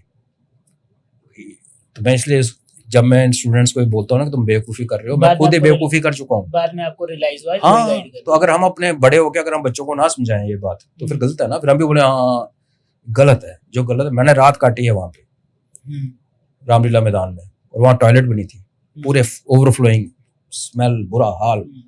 लेकिन बैठे, लगा कि चलो, फौज में था मैं उस टाइम सर्विस में, मुझे लगा कि मैं ओपनली नहीं आ सकता, तो रात को जाके बैठ सकता हूँ। तो एक डिनर था किसी के पार्टी में, वहां से मैं निकला रात को 12 बजे, मैं वहां जाके बैठा, वहीं सो गया। और सुबह 6:30 बजे किसी ने जगाया, चाय पिलाई, और लोग आते थे वॉलंटियर, चाय बट्टियां मारते थे। एक सरदार जी आया, बोला बेटा पियो। तो हमें तो लग रहा था कि केजरीवाल तो नेक्स्ट होप है, और हम गलत नहीं थे, क्योंकि इतना दिखाया भी था और माहौल इतना गंदा था ना। यूपीए के टाइम पे कोल scam, 2G scam, 3G scam, धड़ाधड़ रोज नया स्कैम निकलता था। तो हमें लगा था देश गया, ये तो सिविल वॉर शुरू होने वाली है। तो हमें लगा वो हुआ। फिर एनडीटीवी और ये रवीश कुमार, ये सारे बीच में कूद पड़े। तब हमें समझ ही नहीं थी नैरेटिव की, क्योंकि आर्मी में वैसे आइसोलेटेड रहते हो। तो मैं दिल्ली में बाई चांस पोस्टेड था, अगर मैं उस टाइम लेह में होता तो इंटरनेट नहीं था, तो क्या पता लगना था। तो हुए हम इन्फ्लुएंस। इसलिए जब हम ये बात डिस्कस कर रहे हैं, टाइम लगा रहे हैं इसके ऊपर, तो मैं बच्चों को ये बोलना चाहता हूँ कि यार हमारी बात मत सुनो, मेरी बात मत सुनो कि मेरा क्या विचार है नीति के बारे में, मेरे साथ क्या हुआ वो तो सुनो, और अपने पेरेंट्स को पूछो। 90% वो भी कहेंगे हाँ यार अच्छा लगता था बोले केजरीवाल। लोगों ने डोनेशन दिए यार, लोग फॉरेन में नौकरियां छोड़ के आ गए थे इसको मिलने के लिए। देखो ना, ये हुआ हर फेज पे। तो इसमें एक्सपर्ट है आम आदमी पार्टी। तो कल जब उनको ये हुआ तो कांग्रेस पार्टी को लगा यार हम तो रह गए पीछे। इस कांग्रेस पार्टी ने कॉकरोच पार्टी की क्रिटिसिज्म किया था पहले, बाद में देखा उनका ट्रैक्शन हो रहा है, तो फिर पवन खेड़ा वहां भेज दिया। लेकिन सामने बरखा दत्त ने शो किया मोजो पे, वेयर इज राहुल गांधी। जिस दिन केजरीवाल आके मिला तो बरखा दत्त को शाम को शो करना पड़ गया कि राहुल गांधी क्यों नहीं आ रहा है यहाँ पे। तो कल क्या किया राहुल गांधी ने, उधर बैठ गए धरने पे, उठा लिया उन्होंने, फोटो खींच ली, बस हो गया काम। एकदम से नैरेटिव, आज का मीडिया सिर्फ वहां चला गया। तो ये नैरेटिव की लड़ाई है। देश में एक अपोजिशन पे एक फेस कौन सा सबसे बड़ा है, उसकी लड़ाई है। उसकी लड़ाई में अगर हमारे बच्चे पिस जाएं और मार खाए हैं वहां पे, तो नहीं होना चाहिए यार। मुझे बुरा लगता है अगर मेरा बच्चा वहां जाके ये करेगा, तो मैं उसको समझाऊंगा। बच्चों को देखो, एक एज के बाद पेरेंट्स रोक नहीं सकते। बच्चा कॉलेज जा रहा है, यूनिवर्सिटी जा रहा है, वहां से उठ के वो जंतर मंतर चला गया, आप कहाँ रोकोगे? बात तो कर सकते हो ना, जैसे हम आप बात कर रहे हैं, अपनी कहानी तो सुना सकते हो, भाई हमारे साथ ये हुआ। आप उनको ये डेटा तो दे सकते हो ना कि 1.2 मिलियन में से 1.2 मिलियन पाकिस्तानी हैंडल्स थे पहली रात वाले। और ये दीपके जो था, ये आम आदमी पार्टी का बंदा है, उसके स्कॉलरशिप पैसे लेके डिग्री करने गया है। फिर वहां उसका फ्रेंड कह रहा है कि 6 महीने से अनएम्प्लॉयड था, मैं इसको पूछ रहा था क्या करना है। और बाय द वे जो कॉकरोच है ना, ये हमारे ऐसे लोगों ने नाम दिया है। ट्विटर पे मेरे क्रेडिट्स हैं कि मैं पाकिस्तान को हीरा मंडी मैंने पहली बार कहा था, ये सबको पता है ट्विटर पे। और आज पाकिस्तानी ही पाकिस्तान को हीरा मंडी कहते हैं, डेरोगेटरी। किसी ने PKMB करके एक हैशटैग चलाया था एक बार, फिर वो भूल भाल गए, तो मुझे बड़ा पसंद आया। और आज आप ट्विटर पे जो मेरे 50-55 हजार फॉलोअर्स हैं, अगर आप किसी को पूछोगे तो वो बोलेगा मैंने शुरू किया। मैं क्रेडिट नहीं लेता, किसी और का आइडिया था, PKMB पाकिस्तान का वटेवर। वो हैंडल आज लोग सोचते हैं मेरा कॉपीराइट है। मतलब जब मैं उसको लिखता हूँ तो उसके पीछे बहुत ट्रैक्शन आती है। तो ये सोशल मीडिया की पावर पता है हम लोगों को। तो जब आप अपने बच्चों को डिबेट में या आर्गुमेंट में नहीं हरा सकते, आर्गुमेंट करना भी नहीं चाहिए आप ग्रोन अप बच्चे के साथ, आप उसके सामने डेटा रखिए। अगर आप पेरेंट हैं और आपके पास टाइम ही नहीं है बच्चे से बात करने की, आप कॉर्पोरेट में बिजी हैं, शाम को आते हैं बच्चे क्या कर रहे हैं, तो एटलीस्ट इतना तो करो। अगर उनको बच्चों की फिक्र है आपको, अगर आपको लगता है कि बच्चों को गवर्नर्स के हवाले कर दिया, ट्यूशन पढ़ा दिया, अच्छे कॉलेज में डाल दिया, ड्यूटी खत्म होगी, वो नहीं है यार। फिर फैमिली खत्म। जब फैमिली खत्म तो देश ही खत्म। देश बनता ही फैमिली के साथ है। एक मोहल्ला घरों के साथ बनता है, घर ही नहीं तो मोहल्ला कहां से बनेगा यार। तो एनईटी के साथ मैं खड़ा हूं। मैं आज भी उनको बोलता हूं, मुझे बुरा लगता है जिनके नाम आप ले रहे हैं, जो मेरे अपनी वर्दी वाले हैं, मैं उनका नाम लेना नहीं चाहते। उसमें से एक बंदे ने किया, बड़ा पॉपुलर है वो कोचिंग इंस्टीट्यूट चलाता है यार। पूरा कोचिंग माफिया जंतर मंतर पे आया प्रोटेस्ट में, फिजिक्स वाला भी आया। ये क्या कहते हैं, मैं फिर वो नाम नहीं लेना चाहता क्योंकि एक्स आर्मी ऑफिसर है, वो बड़ा फेमस है। उसने एक फोटो ट्वीट की, फिर बहुत जूते पड़े। फिर एक जनरल साहब है रिटायर्ड, वो भी बच्चों को कोच कह लीजिए गुमराह करते रहते हैं, वो भी बोले। तो जो लोग बच्चों के इस सेंटिमेंट को एक्सप्लॉइट करते हैं कि हमारे पास आओ, हम आपको एसएसबी की कोचिंग, देखो मैं फौजी हूँ, मैं एसएसबी कोचिंग नहीं दे सकता यार। एसएसबी जो हमारी सिलेक्शन प्रोसीजर है, उसमें जो साइकोलॉजिस्ट है, जो जीटीओ जिसको कहते हैं, ग्रुप टास्क, वो स्पेशलाइज्ड लोग हैं, उनको ट्रेन किया जाता है। ट्रेन करके वो टेस्ट होते हैं, 25 लोगों का कोर्स होता है, उसमें से 1 या 2 बंदे सिलेक्ट होके एसएसबी सेंटर में जाते हैं, बाकियों को रिजेक्ट किया जाता है। आप बहुत सारे लोगों की दुकानें बंद करवा रहे हैं। नहीं, मैं सच बोल रहा हूँ, क्योंकि बच्चे आप हमारे ही तो हो यार। देखो मैं बॉर्डर एरिया से आता हूँ, हर घर में फौजी है। मुझे ये भी पता है कि आज जवानों के रिक्रूटमेंट में पैसा नहीं चलता, बिल्कुल, क्योंकि मैं उस प्रोसेस का हिस्सा रहा हूँ। मैं विजिलेंस में था आर्मी में, तो जब रिश्वत बड़ी बढ़ गई तो एक सिस्टम सेट हुआ। पेपर दिल्ली में सेट होगा, और जहाँ पे जम्मू का रिक्रूटमेंट ऑफिस है, जैसे जम्मू डिस्ट्रिक्ट की रिक्रूटमेंट यहाँ पे होती है, यहाँ जो बीआरओ है, जो ब्रांच रिक्रूटिंग ऑफिसर, किसी जमाने में बड़े पैसे कमाते थे वो लोग, क्योंकि वो होता था कर्नल साहब, साथ में डॉक्टर, साथ में 2-4 देशी वैसी क्लर्क, लाओ लड़के अंदर, पैसे ले लिए, सिलेक्ट। ठीक है, इस सिस्टम को तोड़ने के लिए, जैसे एनईटी टूटेगा अभी, इस सिस्टम को तोड़ने के लिए क्या हुआ। और ये कोचिंग वाले क्यों आए हैं, वो नहीं चाहते ऑनलाइन हो जाए। ऑनलाइन हो जाएगा तो फिर नकली पेपर कहां से बेचेंगे, आप समझो ना, डॉट जोड़ो। तो जब ये फौज में बहुत रिश्वत होगी तो एक डिसीजन लिया गया कि पेपर सेट होगा दिल्ली में। तब रिटन टेस्ट नहीं होता था पहले, आओ दौड़ लगाओ, मेडिकल करो, पास। तो मेडिकल में छाती 2 इंच कम भी है, डॉक्टर को पैसे दिए, खत्म करो, पेपर वहां हो रहा है। जम्मू का जो बीआरओ है, जो कल तक राजा था यहाँ का, अब उसका काम है यहाँ पे तंबू लगाना, टेंट लगाना, तैयारी करना, पुलिस वालों को इन्फॉर्म करना, वो मार्किंग वार्किंग करना। टेस्ट करने वाली टीम बाहर से आएगी, और जो टीम बाहर से आती है उसको लास्ट मिनट में बोला जाता है। तो एक अफसर लुधियाना से पकड़ेंगे, एक श्रीनगर से पकड़ लिया, एक ट्रिवेंड्रम से पकड़ा फौज ने, बोला कल जम्मू में रिक्रूटमेंट है, ये तुम्हारा पैसा टिकट है, जाओ, मतलब टेम्परेरी ड्यूटी। उससे क्या हुआ, पता ही नहीं, रिएक्शन ही नहीं मिला। जो पार्टी बाहर से आ रही है टेस्ट करने, उसके साथ नेटिंग करने का टाइम, पैसा है ही नहीं। लेकिन आज भी हमारे गांव में पुराने फौजी रिटायर्ड जो हैं, वो बच्चों से पैसे लेते हैं, 2-2 लाख रुपए लेते हैं। हाँ ना, कोचिंग नहीं, नौकरी करवाएंगे। क्यों? केस देखा था मैंने, बहुत सारे केस है, हिमाचल, उत्तराखंड, जम्मू कश्मीर में कॉमन है। अब गांव का बच्चा है, पता है देखने में ठीक ठाक है, बॉडी वगैरह ठीक है, तो चांसेस हैं कि कर लेगा। बच्चा रिटन टेस्ट में आकर, सुंदरबनी जैसी जगह में कोचिंग सेंटर खुले हुए हैं, तो वहां पर रिटन टेस्ट की भी तैयारी हो जाती है। तो क्या कहता है, अगर जैसे मैं अपने गांव में आज जाके बोलूं, मैं कर्नल हूँ, मैं कहूंगा मैं आपके बच्चे को भर्ती करा दूंगा, आपकी वैसे की बात मानेंगे ना, तो 2 लाख रुपए दे दो, नहीं होता पैसे वापिस। क्यों? जिससे ले रहे हो, मेरा ही कोई चाचा था या मामा, अपनी कम्युनिटी का, वो बच्चा गया, वो जरा दौड़ा, उसने जोर लगाया, टेस्ट उस पास हो गया, तो पैसे रख लिए जेब में, ज्वाइन भी हो गया, पता ऐश। हाँ, और अगर नहीं हुआ तो पैसे वापस। तो हींग लगी ना फटकड़ी। तो अब हमें करप्शन करवाने की, खाने की आदत जितनी है होती है, हमें करप्शन करवाने की भी तो आदत है। जब सरकार कह रही है कि, मैं आपको कह रहा हूं इस प्रोग्राम पे, इसका छोटी सी कटिंग प्लीज बताओ गांव वालों को कि भैया पेपर वहां सेट होता है, चेक वहीं पे होता है, यहाँ जो टीम टेस्ट करने आ रही है उसका डॉक्टर बाहर से आता है, तो आपको पैसे लेके कैसे कोई रिक्रूट करा सकता है। और पेपर में उस बच्चे ने क्या लिखा है, चलो मान लिया कि डॉक्टर आप बहुत ही तेज हो, मतलब आप तो मतलब ओमनी प्रेजेंट हो, आपने डॉक्टर को भी सेट कर दिया, 24 घंटे के अंदर रातों रात सब हो गया। पेपर जो बच्चे ने लिखा वो दिल्ली में चेक होना है वापिस, उसका रिजल्ट आपको आज ही पता है। तो आप क्यों बेवकूफ बनते हो।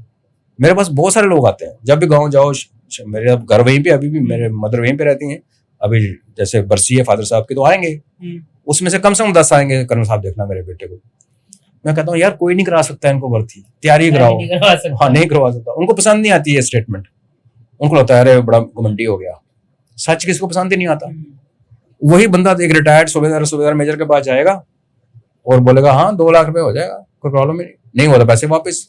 और घर वाले कस्में खाते हैं, वो सूबेदार मेजर साहब बड़े अच्छे हैं, वो पैसे वापस कर दिए, देखो हमारे ईमानदार, वो पैसा वो कहीं गया ही नहीं, उसे पैसे लिए लॉकर में रखे और ऐसे करके बैठ गया, फिंगर क्रॉस की चलो जैसे, या 2 लाख रुपए स्टॉक में लगा दी, कुछ नहीं आ गया, जो भी है फ्री का है ना, तो नहीं तो वापस कर दिया आपने।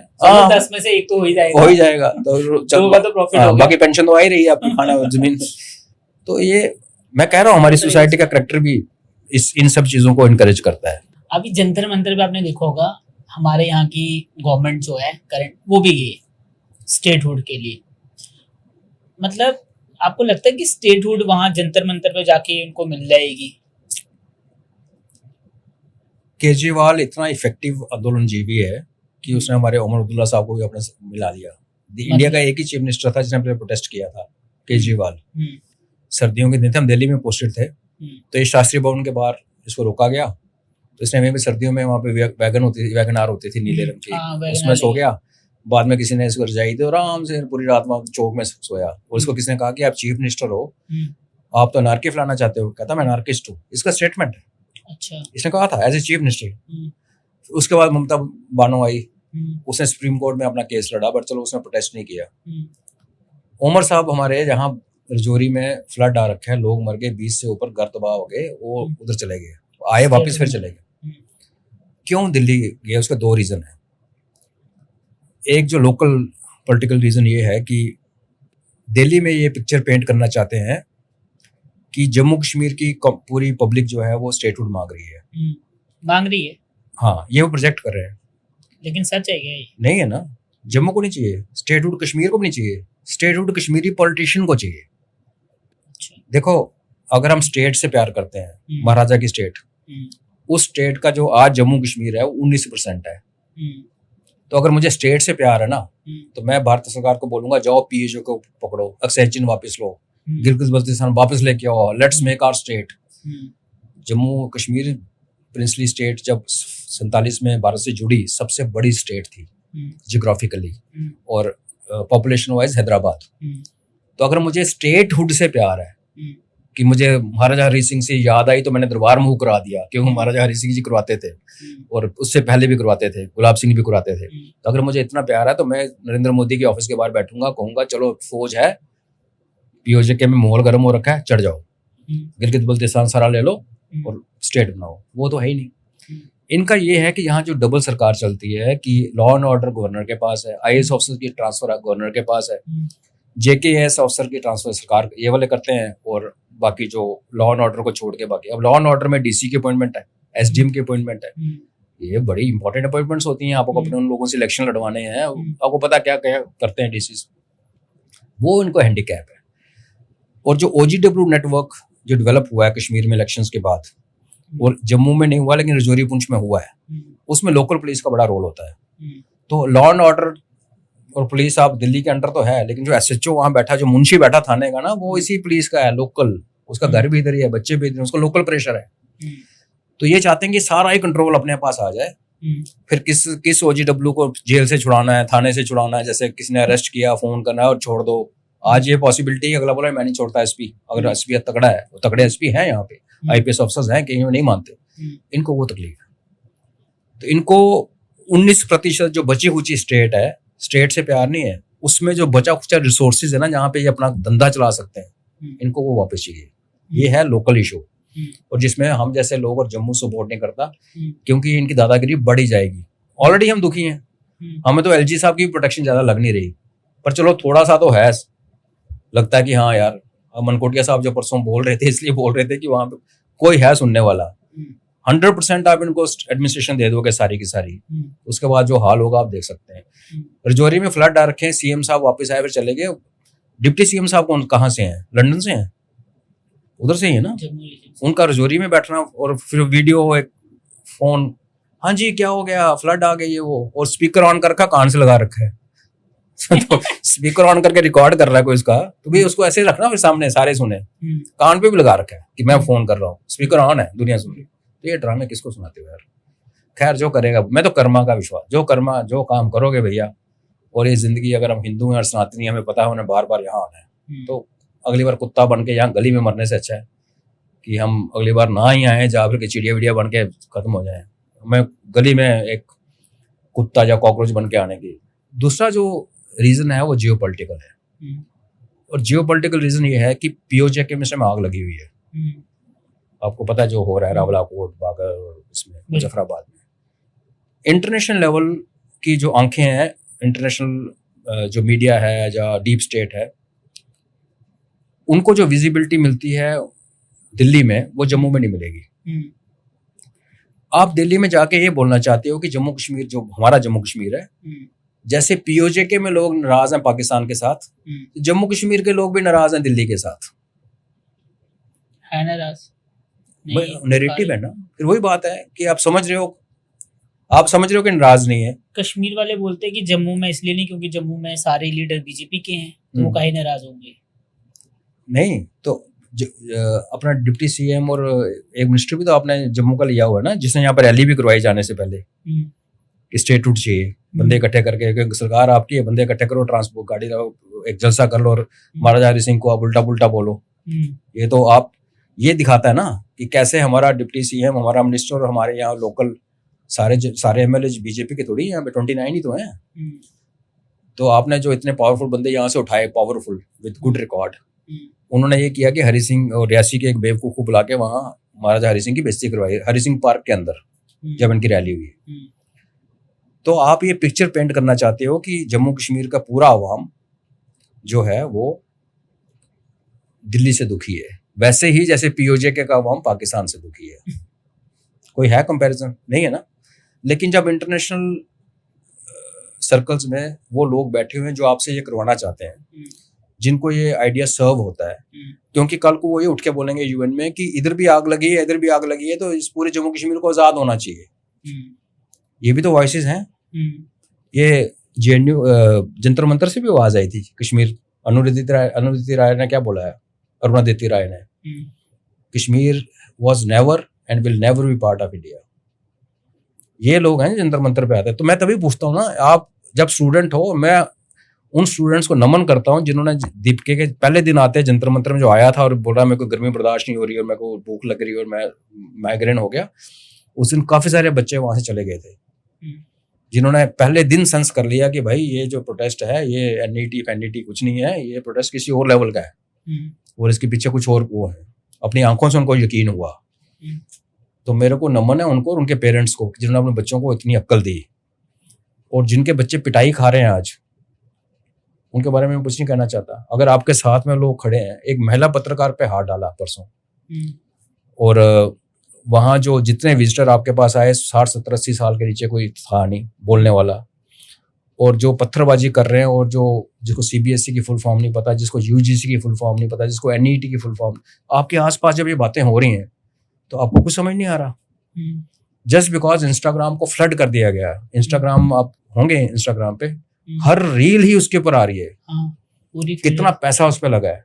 आप खुद इन्फ्लुएंसर हो, आप एक सोशल मीडिया पे काम करते हो, आपको पता ना अगर आपको उस रीच को लेने के लिए क्या क्या करना पड़ेगा, कि पूरा इंडिया आपने काबू कर रखा है सोशल मीडिया पे। वो नैरेटिव ऐसा सेट हो रहा है ना जो यूथ को लग रहा है, क्योंकि जो दिखेगा उनको वही सच मानेंगे। तो यूथ को दिखा कौन रहा है? कोई पीछे है ना जो पैसा खर्च रहा है, कोई है ना जिसने कुछ फ्यू मिलियंस खर्चे हैं, डॉलर्स रुपीज नहीं, तभी तो जाके ये हुई है कैंपेन। तो अगर इस बात से भी समझ नहीं आती बच्चों को, तो फिर कुछ भी नहीं किया जा सकता। क्या कर सकते हैं बताओ? उनको ऑल दी बेस्ट ही कह सकते हैं हम लोग। आप अपना मिशन, अपनी ग्रेवियांस, अपनी शिकायत पकड़ो, उसके लिए खड़े हो। आज हमारे जम्मू के एथलीट्स वहां बैठे हुए हैं, प्रताप, भानु प्रताप, सूर्य प्रताप, बाकी, तो हम गए उनके साथ बैठे। अब ये थोड़ी कि हमारे जाने से उनका कोई फ्यूचर बदल जाएगा, लेकिन हम ये बोल रहे हैं कि जो सही है उसके साथ हम बैठे हैं। उनके साथ गलत हुआ जॉब नहीं, बिल्कुल। आप एक इंटरनेशनल में बात नहीं की, मतलब कर रहे हैं अब लोग, बट उतने नहीं।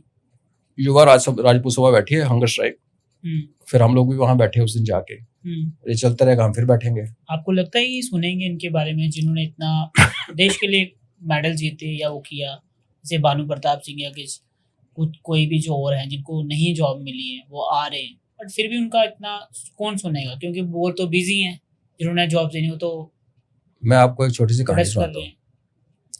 हैं। एक बार जंगल में आग लगी, आग लगी थी, स्टार्ट हुई तो सारे जानवर भागने लगे। नेचुरली हर कोई सर्वाइव करना चाहता है। अब जंगल की आग थोड़ी काबू होती है, तो सारे बाहर को भाग रहे हैं, एक चिड़िया उस आग की तरफ जा रही है, फिर आ रही है, फिर कहीं जा रही है, फिर आ रही है। तो उसको किसी जानवर ने पूछा कि तू कर क्या रही है यार, हम सारे भाग रहे हैं और आग फैल रही है और तू फिर उस आग में जाती है फिर वापस आती।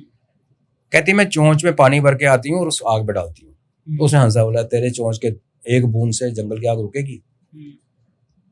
उसने कहा यार रुके ना रुके, कल को जब जंगल जल जाएगा ना, वो लोग मुझे पूछेंगे कि तूने क्या किया जब जंगल जल रहा था। तो उसको पता था उसकी दो चोंच में शायद एक बूंद आता होगा, उस पानी से कुछ नहीं होने वाला।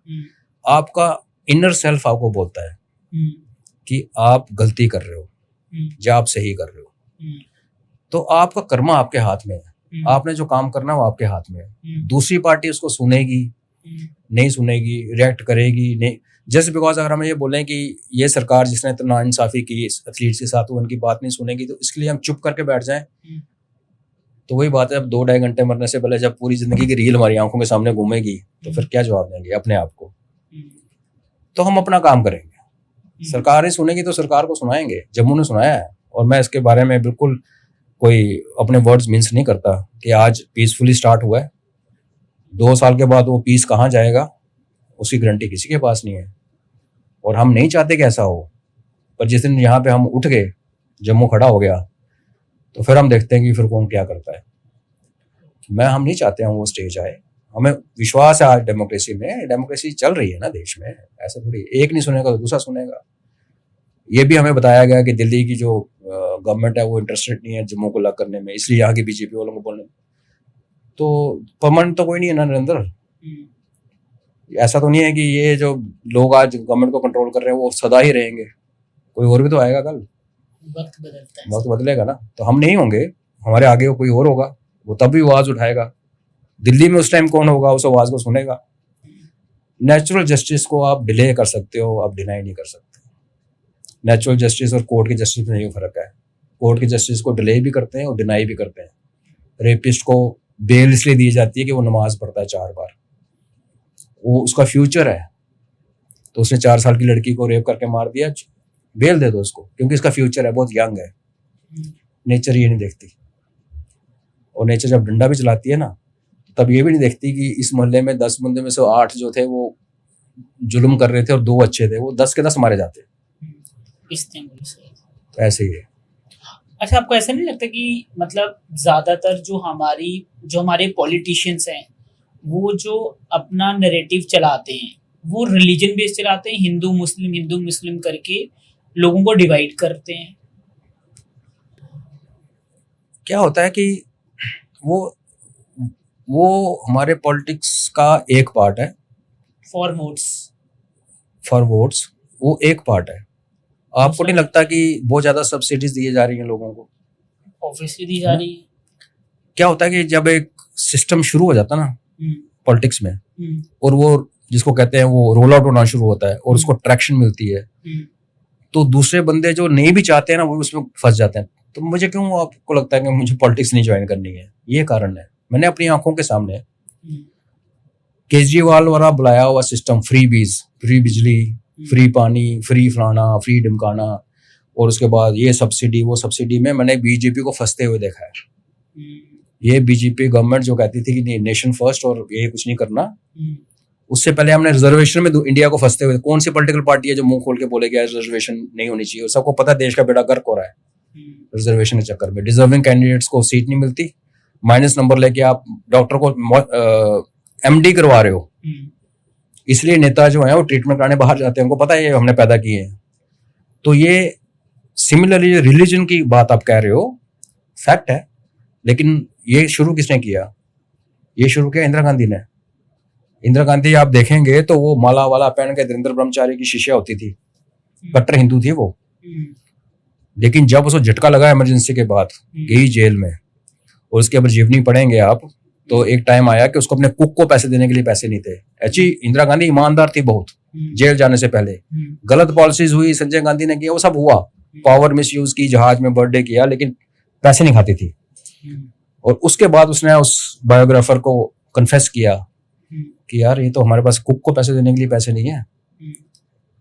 तो अब पावर आएगी ना, तो हम ये यकीन करेंगे कि हमारी नेक्स्ट जनरेशन को पैसे की कमी ना हो। तो corruption, highest level of corruption उसके बाद उस नेक्स्ट जनरेशन में शुरू हुई। सिमिलरली उसने देखा हिंदू हिंदू करके मैंने बड़ा देख लिया, माला भी पहन ली, इधर अब मुस्लिम करती हूँ।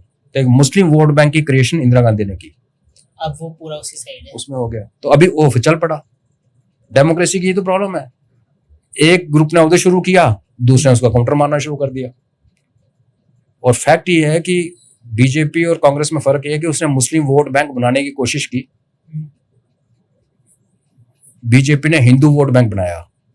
और डेटा अब ये बताते हैं कि वोट बैंक जो है वो एक्चुअली हिंदू ही है, क्योंकि आप 80% हो, आज 20% के साथ आप वोट बैंक नहीं बन सकते। ठीक है, 2-4 कॉन्स्टिट्यूएंसी इधर उधर से कर लिया आपने, तो फिर उस टाइम पे उसने कैसे मुस्लिम को वो करके वोट, सब मुस्लिम ज्यादा थे, मुस्लिम सुनते नहीं थे ना, तो उसने सारे मुस्लिम अपनी तरफ खींचे, हिंदू तो थे ही उसके साथ। अच्छा, उसने उसको ऐड किया, क्योंकि हिंदुओं में ये प्रॉब्लम है ना यूनिटी की, नहीं इकट्ठे रहते, चल पड़ते हैं थोड़ी देर के बाद। मुस्लिम ने अगर डिसाइड कर लिया, अगर उनकी मस्जिद में से फतवा हो गया कि आपने ये वोट देना, तो वही। आप देखो बीजेपी ने जितना कश्मीर में इन्वेस्ट किया है इस गवर्नमेंट ने, कम किया है, कभी आ ही नहीं पाएगी कश्मीर में बीजेपी। क्या कारण है? जब इलेक्शन से पहले एलजी की सरकार थी, एलजी मतलब दिल्ली की सरकार थी, क्या क्या नहीं वहां पे हुआ, हर चीज हुई, फॉरेन इन्वेस्टमेंट आई, इवेंट्स हुए, पीस आ गया, लोग घूम रहे हैं, सब फर्स्ट क्लास हो गया। जो यहाँ पे मॉल के लिए लोग कश्मीरी आते थे, उनकी अपनी मॉल्स बन गई, अपने मल्टीप्लेक्स बने, वोट दिए। तो ये कौन सी डेमोक्रेसी की हम बात करते हैं? तो यहाँ बेसिकली वो जो रोलिंग इफेक्ट है, एक ने किया फिर दूसरे ने किया, बढ़ते बढ़ते वो इतना बड़ा हो जाता है कि वो आपसे बड़ा हो जाता है, फिर आप उसको काबू नहीं कर सकते। तो इसका कोई तरीका नहीं है रुकने का। इसका एक तरीका है कि कोई बंदा हिम्मत रखे और बोले कि लेजिस्लेशन लगा के, सब्सिडीज ये सब बंद करके, रिजर्वेशन बंद करके फिर शुरू करे, तो उसको अगली बार तो जीतेगा नहीं, लेकिन वो तो सेट करेगा उस सिस्टम को। तो सिंगापुर में हुआ था, सिंगापुर में एक प्राइम मिनिस्टर आया था, सबको अंदर डाला। यहाँ प्रॉब्लम क्या है ना, जो पार्टी ने यहाँ 60-70 साल राज किया और एक इकोसिस्टम बनाया, उसका बहुत बड़ा, बहुत इंपॉर्टेंट कंपोनेंट है जुडिशरी। उसको इतना पावरफुल और इतना उनका वो कंसोर्टियम और वो जो सिस्टम शुरू कोलिजियम कर दिया कि अब उसको तोड़ना इनके बस में नहीं हो रहा है। इन्होंने आते ही, आपको याद होगा 2014 में आते ही इन्होंने एक बिल लाया था, जुडिशियल बिल, पार्लियामेंट ने पास किया और सुप्रीम कोर्ट ने स्ट्राइक डाउन कर दिया। जब तक ये जुडिशरी के को पार नहीं पा पाते ना, तब तक तो ये बाकी रिफॉर्म नहीं कर पाएंगे, क्योंकि ये कुछ भी करेंगे जुडिशरी काट देगी। तो लंबा सफर है, नहीं ऐसा नहीं, मुझे वही बात है, कोई ना कोई आएगा, क्योंकि ये चल नहीं सकता। ऐसे में तो हम बर्बाद हो जाएंगे। अगर हमारे बच्चे, मेरिटोरियस बच्चे बाहर जाके दूसरे देशों में पढ़ेंगे, उनके लिए काम करेंगे, और यहाँ पे कूड़ा करकट को आप जस्ट प्रमोट करोगे, तो देश डूब जाएगा। हम 2047 में विकसित नहीं हो सकते। तो 2047 विकसित होने में 20-22 साल की जो सफर है ना, तो मुझे लगता है कि आने वाले 5-7 साल में जो भी रीजन हो, ग्लोबल हो, जियोपॉलिटिक्स हो, लोकल हो, एक चेंज आएगा। वो चेंज नहीं आया तो फिर आप 2047 विकसित भारत भूल जाओ, वो सपना है। जम्मू स्टेट पीपल मूवमेंट का आने वाले 5 साल में क्या मोटिव है? हमारा मोटिव एक ही है, 5 साल नहीं, उस दिन तक है जब तक स्टेट नहीं बनती। ओके, पहले आपके प्रोटेस्ट आए नहीं थे, अब होने लग गए हैं, लोग आपको ऐड कर रहे हैं। क्या हम आने वाले टाइम पे इनको और ज्यादा इंक्रीज होते हुए देखेंगे? ये आपने बड़ा अच्छा सवाल पूछा, क्योंकि मैंने आपको मेंशन किया था, एक दूसरे मोर्चे भी बने हैं, दूसरे ग्रुप्स भी हैं। हमारी सोच में थोड़ा सा फर्क है। हम लोग स्ट्रीट को हिट करने के बजाय हम इंटेलेक्चुअल स्फीयर में काम करना चाहते हैं। हम लोगों को दिमाग में वो अवेयरनेस लाना चाहते हैं, और उसके लिए हमें गली में उतरना जरूरी नहीं है। आज की डेट में ये जो प्रोटेस्ट हुआ, ये इसलिए हुआ कि जंतर मंतर में वो गए हुए थे, तो हमने उनका काउंटर किया। तो हमारा आप हमें प्रोटेस्ट करते हुए नहीं देखेंगे ज्यादा, आप हमें देखेंगे अवेयरनेस करते हुए। शायद हम सेमिनार करें, किसी आप जैसे प्लेटफॉर्म में डिबेट पे बुलाएंगे, मतलब डिस्कशन पे बुलाएंगे, आर्टिकल्स लिखे जाएंगे, हो सकता है कोई किताबें छोटी लिखें, हो सकता है कुछ पोस्टर्स लगें, और रीच आउट होगा कि हर डिस्ट्रिक्ट और ब्लॉक में हम जाके लोगों से मिलेंगे। एक बार वो जब हमारा बेस स्ट्रांग हो जाता है तो फिर वो जो बाकी दलों का जो हमारे जो ग्रुप्स का जो वे ऑफ, उनका भी अपना तरीका ठीक है कि हम वो पहले स्ट्रीट हिट करना चाहते हैं, तो ठीक है, जब जरूरत पड़ेगी हम सब इकट्ठे हैं। फाइनली देखिए, सैड फैक्ट ये है भारत में कि जो स्ट्रीट को कंट्रोल करता है ना, वो सरकारों को झुकाता है। तो आप तो वो कर नहीं रहे हो। हम करेंगे ना, आज नहीं कर सकते ना, आज नहीं करें, फ्यूचर में करोगे। बिल्कुल। एक चीज होती है स्वॉट analysis, strength, weakness, opportunities, threat. हमें अपना स्वॉट बड़ा क्लियर है। आज हमारी स्ट्रेंथ क्या है, हमारी वीकनेस क्या है, वो हमें पता है। अपॉर्चुनिटीज किधर है और थ्रेट किधर है, वो भी पता है। तो क्या कोई पॉलिटिशियन ने अभी तक आपको ज्वाइन करा है इनडायरेक्टली? इनडायरेक्टली बहुत सारे दोस्त मित्र हैं जो पॉलिटिशियन हैं, और उनसे बात होती है, वो हमें सपोर्ट भी करते हैं, सामने नहीं आते। हाँ, वो indirect। और जब वो सामने आना भी चाहेंगे तो हम उनको प्लेटफॉर्म नहीं देंगे, ये उनको क्लियर है। हम उस प्लेटफॉर्म पे नहीं बैठेंगे जहाँ पे पॉलिटिशियन बैठे हो, जो मर्जी मुद्दा हो, नहीं बैठे। हम वाईआरएस के साथ बैठे, वाईआरएस पॉलिटिकल पार्टी नहीं है, और ऐसा कोई भी ग्रुप जो पॉलिटिकल नहीं है और जम्मू की आवाज उठाएगा, हम उनके साथ बैठेंगे। मतलब युवा राजपूत सभा और कौन सी है जो आपके साथ है? हमारे साथ तो हम अकेले ही हैं अभी। वैसे जो वो आपके फेवर में बात करते हैं। बाकी, हाँ, बाकी जो नहीं, युवा राजपूत सभा को हम सपोर्ट कर रहे हैं इस मामले में। ओके, स्पोर्ट्स वाले में। और वो वाईआरएस ने बड़े अच्छे काम भी किए हैं। जब भी वो जम्मू के लिए कोई मुद्दा उठाएंगे और हमें लगेगा कि इसमें कोई भी सेल्फलेसनेस काम है, सेल्फिशनेस कुछ नहीं है, तो हम उनके साथ खड़े हैं। कोई भी पार्टी, कोई भी ग्रुप, पॉलिटिकल पार्टी के साथ हम खड़े नहीं होंगे। Only groups, non political. और कल को ऐसा भी आ सकता है कि जैसे आप जैसे पूछ रहे हैं बाकी कौन है, जैसे मैं कह रहा हूँ कल की सेना है, करनी सेना है, राजपूत संगठन है 3-4, बजरंग दल वगैरह, ये कुछ वो है, शिवसेना है। तो ये लोग भी यही सोच है, पर हम उनके साथ प्लेटफॉर्म शेयर नहीं करेंगे। कल को हम किसी जगह बैठे हैं और इस बात पे बात कर रहे हैं, जो कि प्लेटफॉर्म नहीं है, एक प्रोटेस्ट साइट है, वो कोई पॉलिटिकल पार्टी वहां बैनर लेके आ जाती है, अपने झंडे लेके। कल को हो सकता है बीजेपी को लगे यार एक्चुअली जमीन खिसक रही है, तो हो सकता है वो भी शुरू हो जाए। तो वो उनकी करनी है, हम उनको ना इनवाइट करेंगे, ना हम उनको बोलेंगे हमारे साथ आओ। वो हमारे बगल में बैठ के नारे मारते हैं तो मारते रहे, डेमोक्रेसी है। जिस दरी के ऊपर हम बैठे हैं वहां नहीं उसको बैठने देंगे, सिंपल। बहुत मजा आया सर आपसे बात करके, और बहुत सारी चीज़ों के बारे में पता चला, एंड काफ़ी इंटरेक्शन हुआ इस डिस्कशन में। मैं उम्मीद करता हूँ कि ये पॉडकास्ट हर युवा को ज़रूर देखना चाहिए, बिकॉज आपको जिस चीज़ के बारे में नहीं पता है, जो सच्चाई नहीं पता है, शायद ये पॉडकास्ट देखने से आपका जो पर्सपेक्टिव है ना, वो क्लियर हो जाएगा और आपको ये पता चल जाएगा सही क्या है, गलत क्या है। मैं ये नहीं बोलता कि जो सर ने बोला आप उसकी 100% बातों पे यकीन करो, आप उसको क्रॉस चेक करो, और यदि आपको लगता है कि नहीं सही बोल रहे हैं तो डेफिनेटली आप फॉलो कर सकते हो। बाकी अगर आपके फिर भी कोई क्वेश्चंस हैं, आप हमें कमेंट्स के ज़रिए ज़रूर बताना। मैं सर से रिक्वेस्ट करूँगा कि कमेंट्स में वो आपका आंसर कर पाएँ जितना पॉसिबल हो सकता है। बाकी अगर आप इस चैनल पे पहली बार आए तो उसको लाइक, शेयर, सब्सक्राइब करना बिल्कुल नहीं भूलिएगा। और आप लोगों से यार एक रिक्वेस्ट है, हमारे चैनल पे 100 लोग अगर देखने आते हैं पॉडकास्ट, उसमें से 96% लोग देखकर चले जाते हैं लेकिन सब्सक्राइब ही नहीं करते हैं। तो सब्सक्राइब करना बिल्कुल नहीं भूलिएगा, प्लीज़ सब्सक्राइब करो। इससे हमें मोटिवेशन मिलती है और हम आपके लिए अच्छी कन्वर्सेशन लेके आएंगे, अच्छे गेस्ट को लेके आएंगे। जब हमें फील होगा कि हमारी ऑडियंस को हमारा कंटेंट अच्छा लग रहा है, तो डेफिनेटली हम और अच्छे गेस्ट लाएंगे और आप तक एक वैल्यूएबल नॉलेज पहुंचाएंगे। सो इस पूरे के पूरे पॉडकास्ट का ऑडियो एक्सपीरियंस आपको हमारे स्पॉटिफाई के ऊपर मिल जाएगा। और तब तक आप अपना और अपने परिवार का ध्यान रखिएगा। जय हिंद, जय श्री राम।